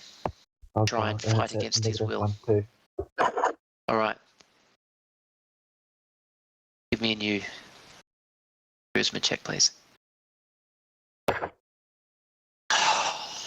So close. Okay. You feel the vibrations in your sword seem to lessen, and your eyes follow this handsome stranger, this dark, tall, handsome stranger, as he moves so gracefully. His body is the hips of a dancer, his broad shoulders, the very chiseled jawline and nose. His eyes sort of meet yours Just say again. he He's looks got like sparkling. Pierce. He's got beautiful green, blue eyes, and this smile that just seems to envelop you, seems to wrap you up in it, and it just doesn't make you feel safe and warm, but it makes you feel like you and he are the only creatures, the only beings in this room. Cameron. There, it's this guy. This is what he looks like. I'm gonna try and get this bowl. Okay. The bowl is right there at your feet. You recognize the bowl as the druidic talisman that you were sent to retrieve. Okay, Don't know. Yeah, if it's, I don't know how big it is or whatever, but if it's possible, I stow that away in my pack so as not to let Okay. D'Artagnan get it. All right. You won't be able to put it in your pack without exposing yourself to real danger, because he's like 10 feet away from you. But you certainly get your hands on it first. The bowl is 30 centimeters across. It's a foot in diameter. Okay. Wooden bowl. It's about 4 inches, 10 centimeters deep. It's beautifully carved, and it feels warm to the touch. It almost feels like this bowl is alive. There's just this gentle throbbing as your hands touch the bowl. Okay. So then my goal here would be to obviously defend myself if I need to from this guy coming at me, but also to learn from the bowl or to try and see if I can garner any information from it. Okay. Boltok, as your hands reach her neck, you feel her skin. Her thin skin feels cold and clammy. You haven't seen her chest rise and fall yet. You're really worried. I hold her close to warm her up. I whisper, breathe, honey, breathe. As you draw her towards you, her eyes widen suddenly, and her body starts, and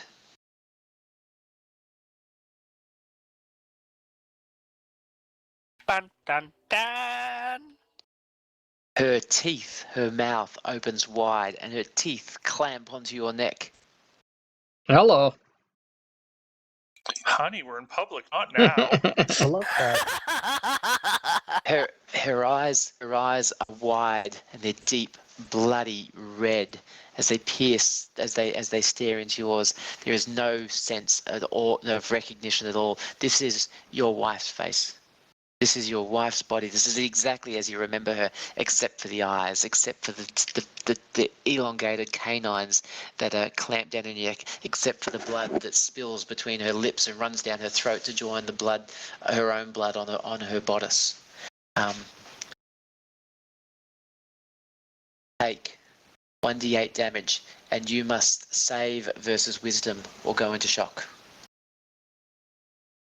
6 damage. Boltok the barbarian. Save for wisdom, please.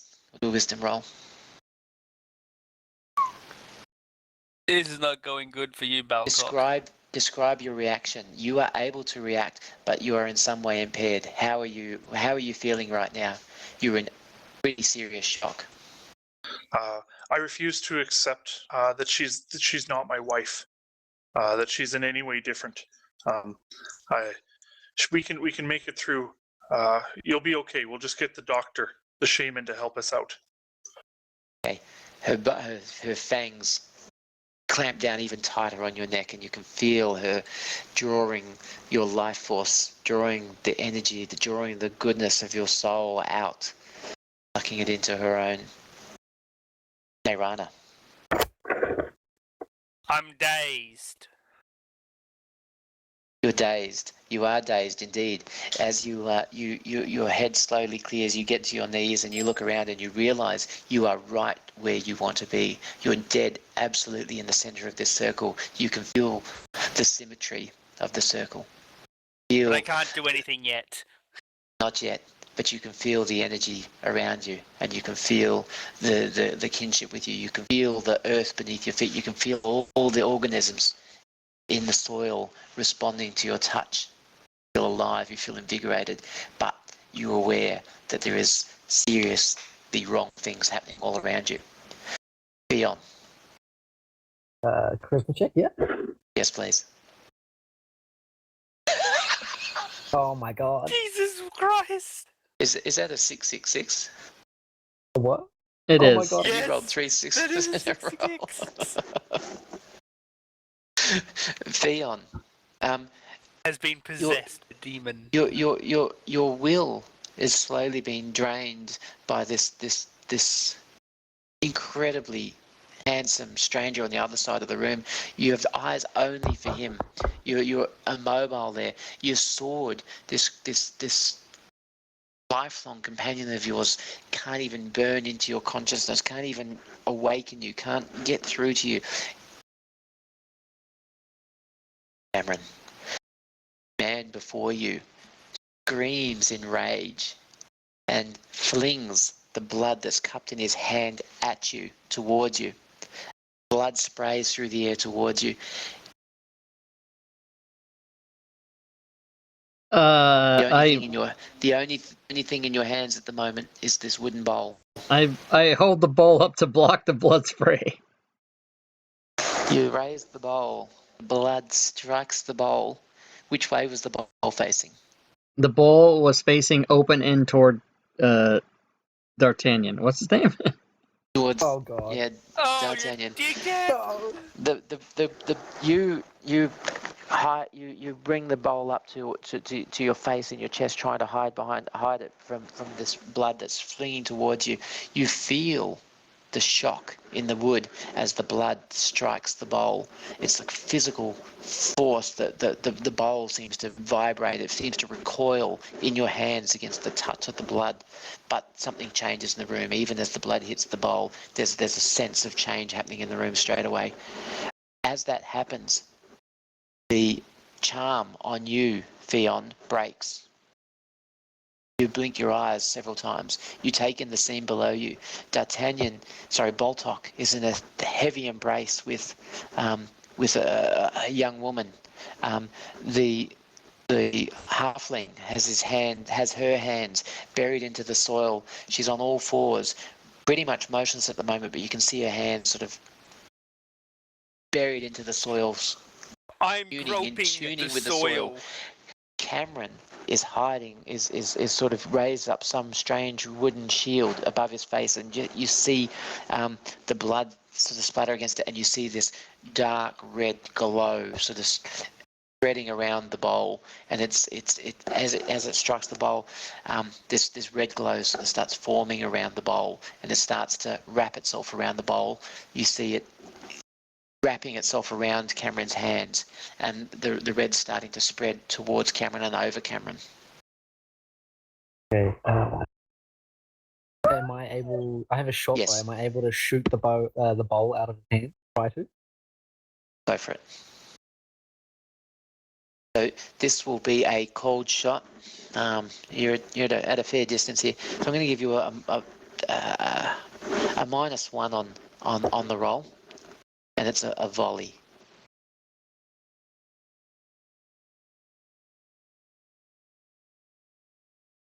Let's hold that right there. The shot is good. Your arrow is flying straight through the air, straight towards the bowl. Nairana, what are you doing? What am I doing? Can I possibly get a bonus or something, because I've got the Great Forest as my place of spiritual strength to commune with the spirits of this place, or not? What are you trying to do? I'm going to use Communion of Whispers, but because this is like a forested area and these are trees, because I'm born of a soil Great Forests, do I get like a small boost or something like that? That's what I'm asking. Tell me. So when you spend time in a place making note of its resident spirits and calling on the spirits of the land. But I'm thinking, because this is like a forest area and because it is like a circle of trees, and these trees were there from the Druidic settlement, I'd think there'd be spirits of this area here. Okay, go for it. So you're attempting to do a Communion of Whispers? Yep. So you get a +1 from the forest, natural life energies of the forest surrounding you, the druidic circle that you're right in the center of. I apparently didn't set up the dice first. I'm just going to roll 2d and then add to it. Add +2 to my 3 to it. What's the +3 for? Okay, it's plus wisdom. Yep. So +2 +1. Yep. So put 3 in the modifier and roll 2d6 for me.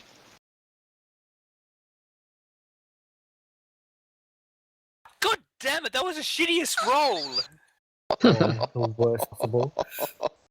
It's actually a 5. Not that it makes much difference. Yeah. No, not really. As your hands bear into the soil, you recoil in horror. It's The gonna make sight you, before you is Bunny. It's gonna make you gay. It's gonna turn you gay to land, hear the this swamp talk around about you, this. all the life force of the swamp being But that character drawn, is a being woman. sucked out of it, being sucked towards this The- circle, being sucked towards This this circle, this character, druidic enamored by this circle. But the character, trees are no is a longer woman. green. The bark is no longer brown. The trees are dark and black and sickly, and they're thick. The leaves, the branches are intertwined, and it's a dark, forbidding place, and it's been corrupted and There's twisted. actually two women. This and character is also a woman. All the life force of the swamp is being sucked towards it, and you see flapping eels flapping in shallow water. You see lizardmen choking on the dark miasma air, suddenly no longer able to breathe it. You see this giant tentacle creature it's twisting itself. It's not all the life force in this whole area has been sucked into this circle. Something foreign, something alien, something terrible is sucking. This vision is just burning itself into your brain, and your body stiffens in riches and There's a lot of your, talk about your mind sucking is and shocked by stiffening. what you've seen. You'll So need to there's do that. some rolls on your next turn. God damn it! Why did I was Cameron. having? Yes. The annoying thing is I was having good rolls the entire game, and now I get a shit roll. On the one thing I planned to do, I got the shittiest roll. That's right. Get it out. That's all right. We're all here for you. Cameron, this bowl shielded you from this blood that was being flung at you, but there's this strange red glow that seems to have enveloped the bowl, and it's spreading up your arms, over your hands, up towards you. Oh no, I don't like that. D'Artagnan continues charging towards you. He wants the bowl, and he leaps into the action, trying to grab the bowl from you and wrest it from your grip. No. Right as Fion's arrow reaches its intended target.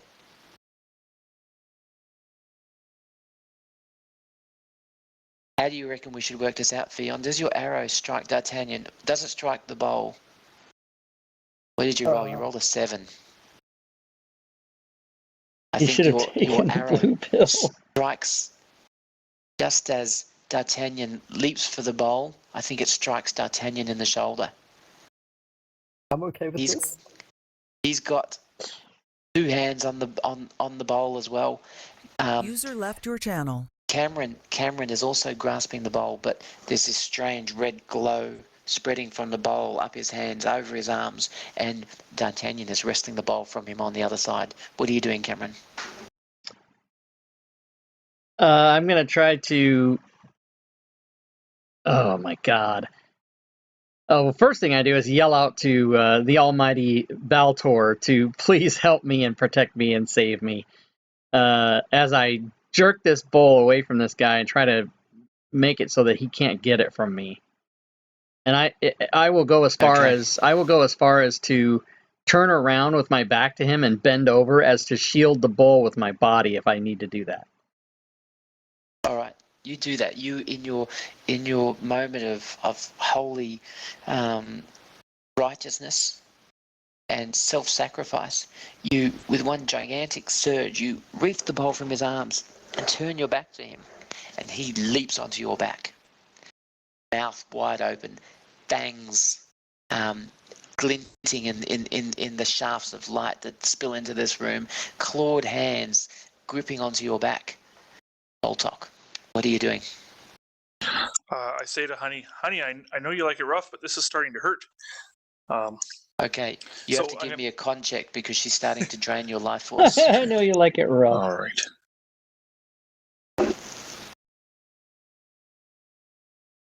If your wife, screw love and crap, you'd be stabbing her to death with a wooden stake in the heart. You take 4 hit points damage from the continued blood loss, and you're feeling quite woozy now. You realise that if this was your wife, she is no longer That's able right. to relate to you in the way that you need her. So when I come to that realization, I kind of throw her somewhat gently away from me, so she's not within melee range, kind of thing. Okay. you need to give me a strength check because she's got her fangs buried in your neck. Your muscles is sexy. What in the hell? Nice. Look at her. Okay, it's a tussle and a struggle. She is clamped onto your neck. You take another d6 damage and fail to dislodge her, and you're starting to go weak. So, how much damage did I say you took just before? I think it was 6. Okay, so you had 16 wounds now. You have 8 points of health left, and you are weakening at every moment as this goes on. Our poor little druid on the other side, you are having the most frightening visions that have rocked you to your core. You realise now that if this bowl gets into the wrong hands, it can be used to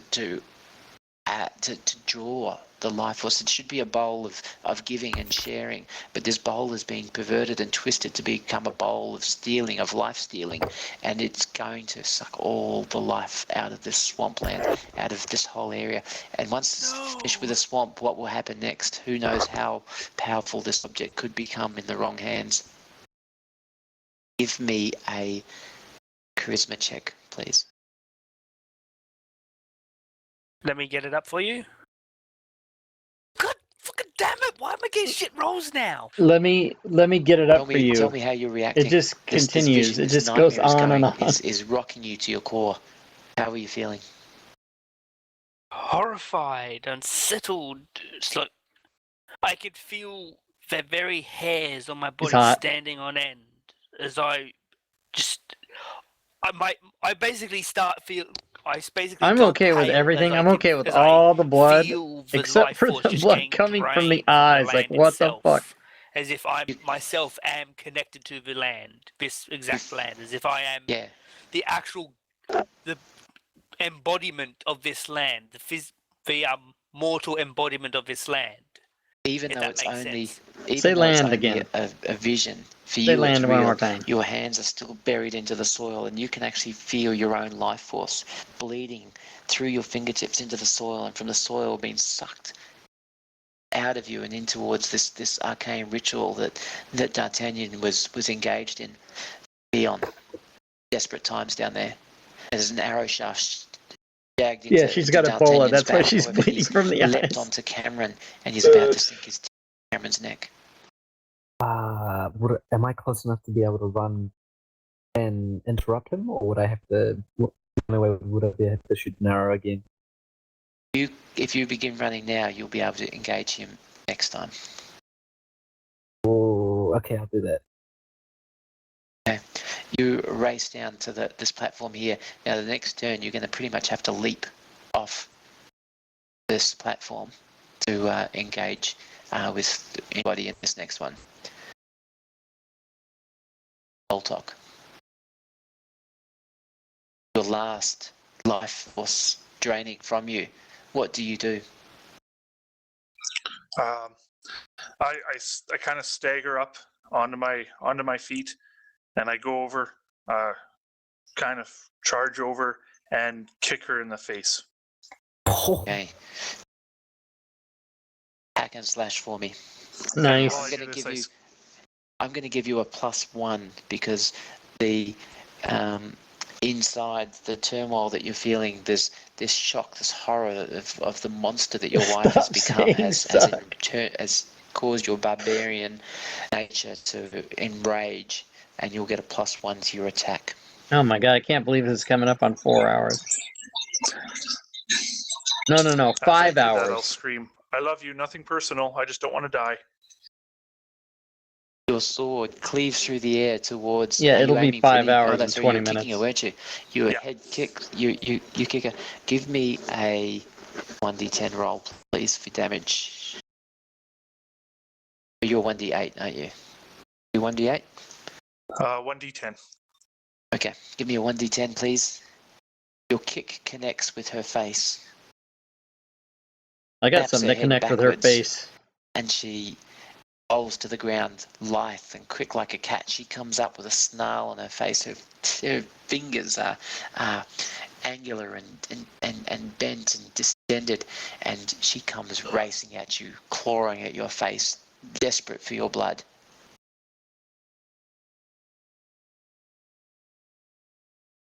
D'Artagnan sinks his fangs into your neck, Cameron.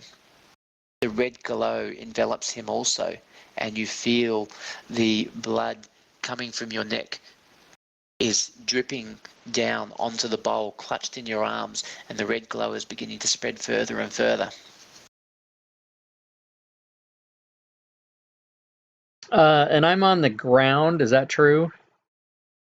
No, you've got you're punched over with your back to D'Artagnan. He's on your back, and you've got the bowl. Oh, sorry, clutched to that's your not what I chest. meant. I didn't mean I was laying on the ground. I meant I'm on the ground level. I'm not up anywhere, right? Yes, you are. Okay, because my Correct. plan was going to be to jump off and smash him on the ground, but I can't do that. I will, however, I will go to the ground. I will try to roll to the ground so that I roll on top of him. All right. And then, and use that motion to try to shake him off by doing that. Do you want a dex or a strength maneuver? Dex. All right.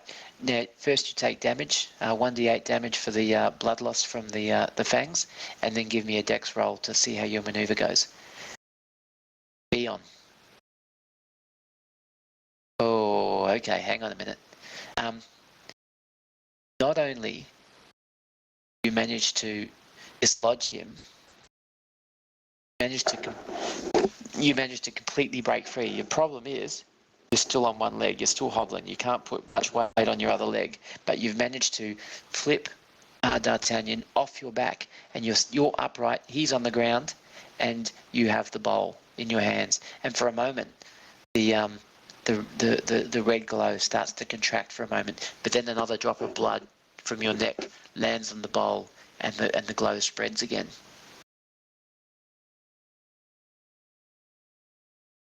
I'm going to reach out as far as I can toward Fion to try to hand her the bowl. Okay, she's a little distant away from you at the moment. Maybe you could throw it to her? I can toss it to her, yeah. All right, you fling the bowl through the air. And Fion, just as you were about to charge down the stairs or leap over the stairs towards them, this bowl comes flying through the air. Do you take the bowl, or do you continue your flight down the stairs to attack I'm going to try D'Artagnan? to catch this thing. All right. You leap up into the air. Give me a dex check. No penalties or anything. Grab the bowl with one hand. Land on your feet. What are you doing with it? I'm going to try clean it. Clean the bowl. Get all the blood out.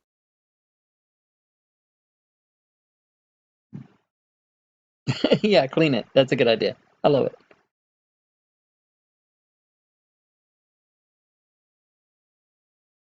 Hello? Yep, sorry. You grab the bowl. The bowl is a wooden bowl, right? And the blood is sort of being absorbed into this bowl.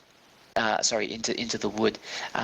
The blood is like it's fueling some ritual or some talisman-like properties of this bowl. The blood is gone from the bowl. It's been absorbed into, and it's empowering this bowl with some dark. You know that this is not what the bowl was intended to be used for. Fion, you have the bowl in your hands. So it's clean and it's all good? Well, it's not clean because the blood has been absorbed into it. There's nothing you can really do there. But the glow, this red glow, is spreading up your hands and arms as you hold the bowl. I'm gonna throw it up the stairs behind me and try to go and attack the vampire dude. Okay, you fling the bowl up the stairs, and next turn you can attack the vampire. The vampire screams as he sees this relic, this talisman, torn from his grasp and sent further away.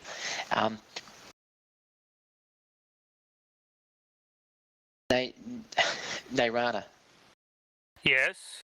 the shock of these visions is slowly coming down, and you realise that that your communion of whispers showed you a vision of what could be if this ritual is allowed to continue. But you are now able to function again. What am I going to do? Oh, I don't see how I can purify that bowl, but I don't know what I'm going to do. I really don't know what I'm going to do now. I am literally at a loss of what I'm going to do.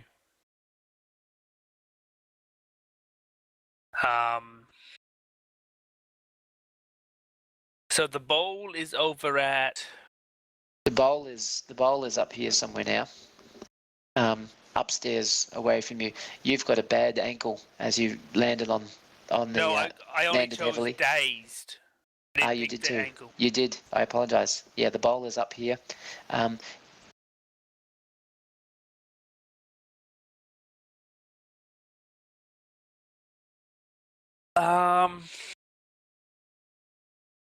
Would I be faster as a mouse or not? I reckon you would be. Yeah, I'm going to turn into a mouse and attempt to climb. Okay, roll your shapeshift check for me.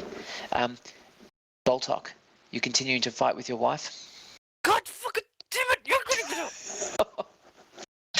I'm getting all the bad rolls now. I love it that this guy's so frustrated by that. It's so hilarious to me.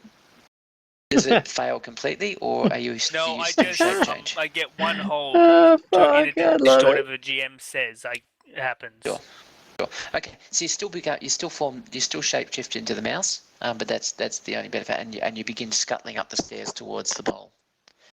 Fion in the meantime is charging down the stairs to attack at D'Artagnan. Boltok and his wife are engaged in desperate battle. Boltok. I'll continue to pummel her with my fist. Give me another.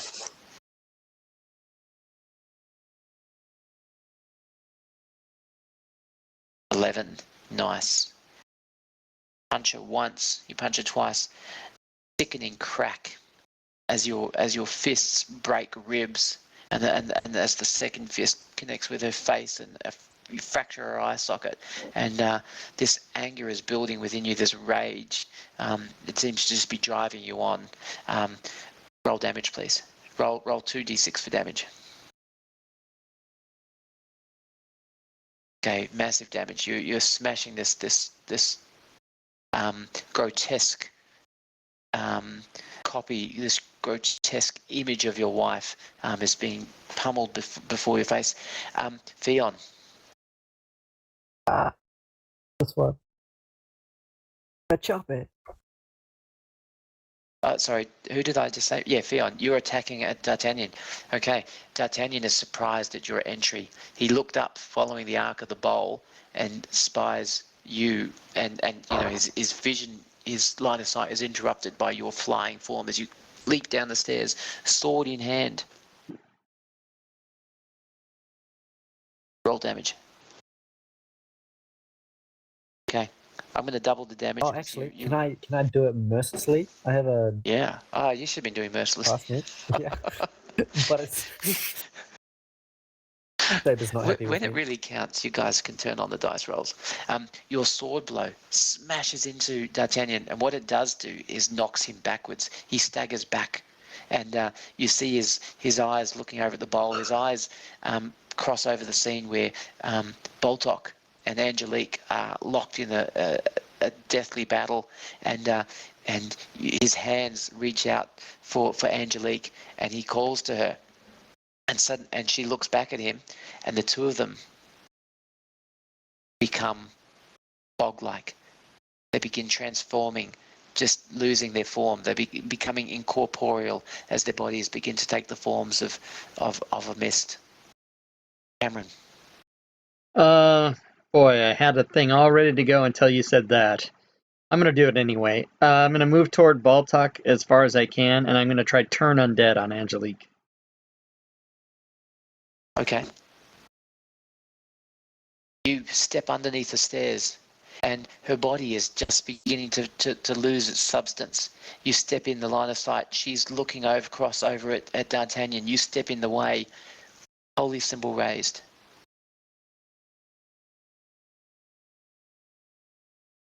You gotta save it. You gotta save it. Chant. Yeah. What are you telling her? I'm telling her to unhand him and move away. Your form and your actions are not welcome. As she is attempting to become incorporeal and flee the scene, your holy symbol forces her back into solidity, just as Baltok strikes her again. Fist crashing into the back of her neck, breaking her neck. Her head slumps sideways, her eyes sort of wide open and staring, still deep blood red, blood spattered down the front of her chest, her face mashed and mangled. This grotesque remnant or replica of Baltok's wife slumps to its knees and then topples forward, landing at his feet. Behind him, D'Artagnan is becoming incorporeal even as we speak. Fion, what are you doing? Oh, come on. Take a fine swing at it. Okay. If I can try With your heirloom sword, you attempt one last blow on D'Artagnan. Roll hack and slash. Oh. Oof.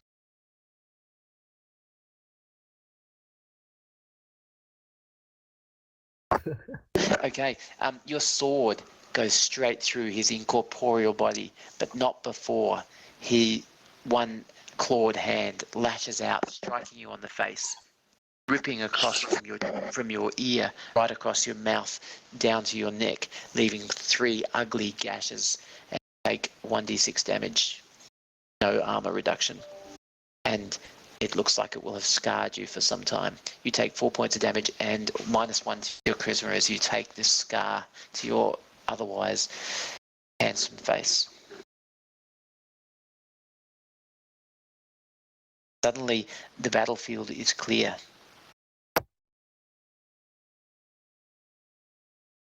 I immediately move to Cure Wounds on Baltok.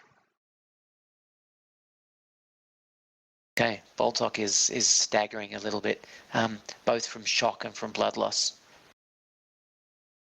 And I remind the druid that if he weren't a mouse, he could apply some of that moss to people.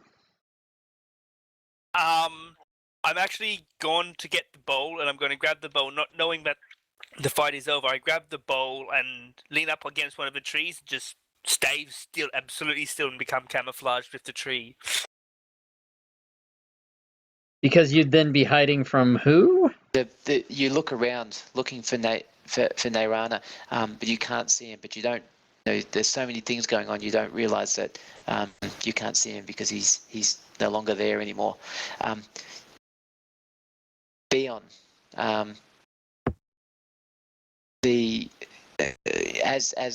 sorry, what are you doing, Fion? I'm going to go towards the ball. Okay, you begin to head back up the stairs to where you had thrown the bowl, and the bowl is no longer there when you arrive at the location.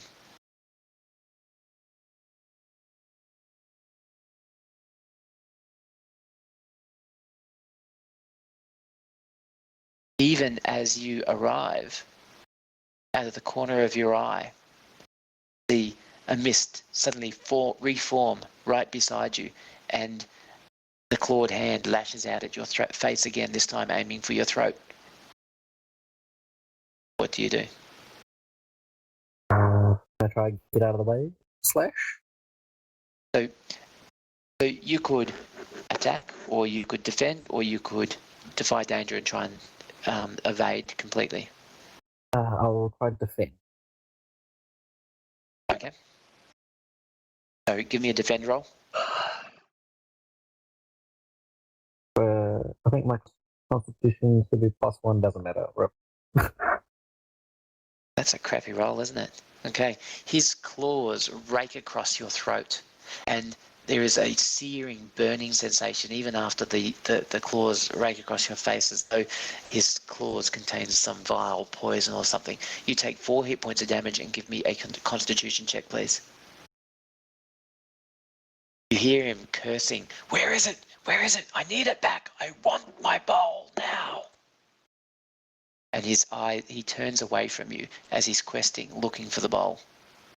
You are rolling well, aren't you? He is now looking desperately for the bowl. His eyes lock on yours somehow, Nayrana. Somehow he seems to be able to see through your camouflage. Not straight away, but he is striding towards you. Theon. But he shouldn't be able to, because enemies will never spot me. That's just it. Until I make a movement, I haven't made a movement. That's what my ability says. Uh-huh.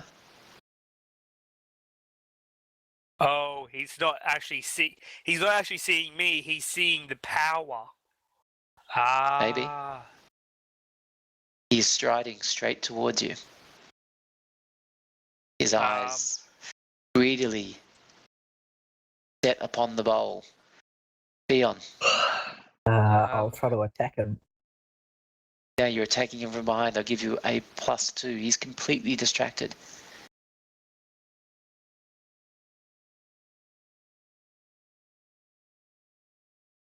His hands reach out and grab the bowl that you're hanging onto, Nayrana. What do you do?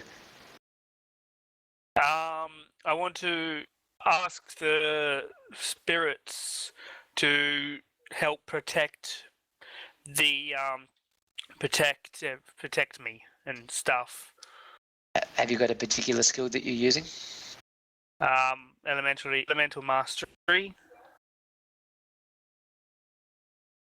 Okay, so you're pressed up against a tree, and Yep. the tree sort of wraps its. Well, give me the dice roll first. When I find out where it is. There it is. Just roll. Yep. Please. Oh, that's pretty good. That's pretty good. A tree limb sort of reaches across in front of you. It's like this branch was just dropped a little bit lower, and it's sort of in between I the only bowl. pick one. I get to pick one thing, and Okay. I'm picking that I get what I want. Protection. Okay. The tree branch wraps itself around you and the bowl, and he screams in frustration as the bowl seems to be out of his reach behind the tree, just as Fion's blade sinks into his back. Sorry, what was something dug into his back? I was talking to my brother about something. Fion's blade sinks into the back of D'Artagnan, who stiffens in pain, and his hands are outstretched towards the bowl. And even as he's watching the bowl, his life force, his undead life force, is slipping away from him. He collapses to his knees, sliding slowly off Fion's blade. But this tree that's wrapped around you used its embrace. It holds the bowl close to it, and you just happen to be collateral damage as the tree subsumes the bowl, and the dedicated druid draws you and the bowl into the circle. Hey, at least I'm protecting the bowl. You absolutely did. Not going to let it get into the hands of the vampire. Or of the church. Yeah. To be honest, if the church knew what power it contained, even I don't fully know what it contains. Well done, guys. Awesome. Did the tree eat the mouse and the bowl? Not the mouse. He had transformed back into his druidic form to be able to pick up the bowl. But as he ran into the trees and camouflaged himself, he was holding onto the bowl. The vampire couldn't see her, Sorry, couldn't see Nirvana, but could see the bowl. He could see the essence, the life force, or the foul, corrupted force of the bowl, and he was reaching for it when Nirvana asked trees to protect the bowl from him. The tree did that and wrapped itself around the bowl, but didn't stop there. It continued to wrap itself, and it subsumed the bowl and Nirvana into its own shell. I had to pay a price for using it. Price was paid. The price was very steep, but it was a price that a druid would pay. Such a sacred talisman. Especially if a druidic order so old.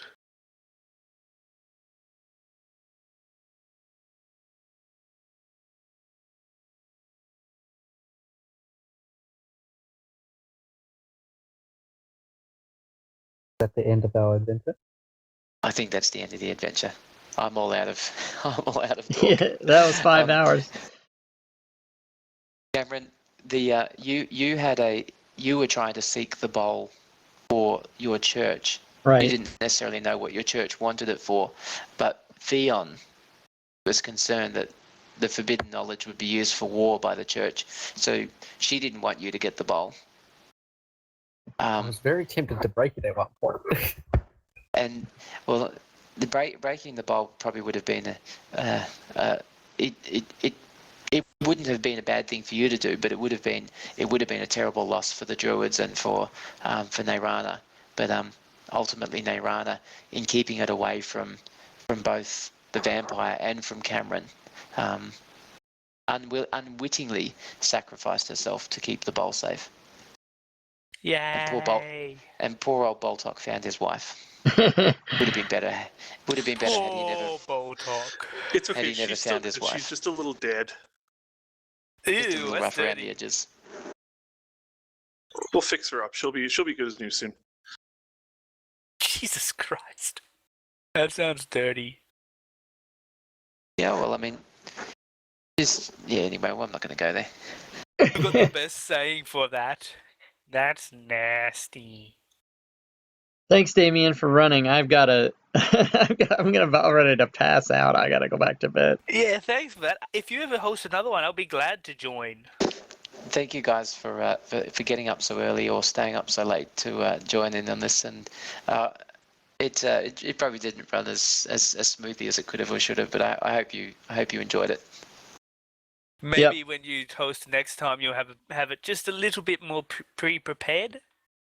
Well, ooh, wow, what a dick! I thought it was pretty well prepared. Yeah, I thought it was great.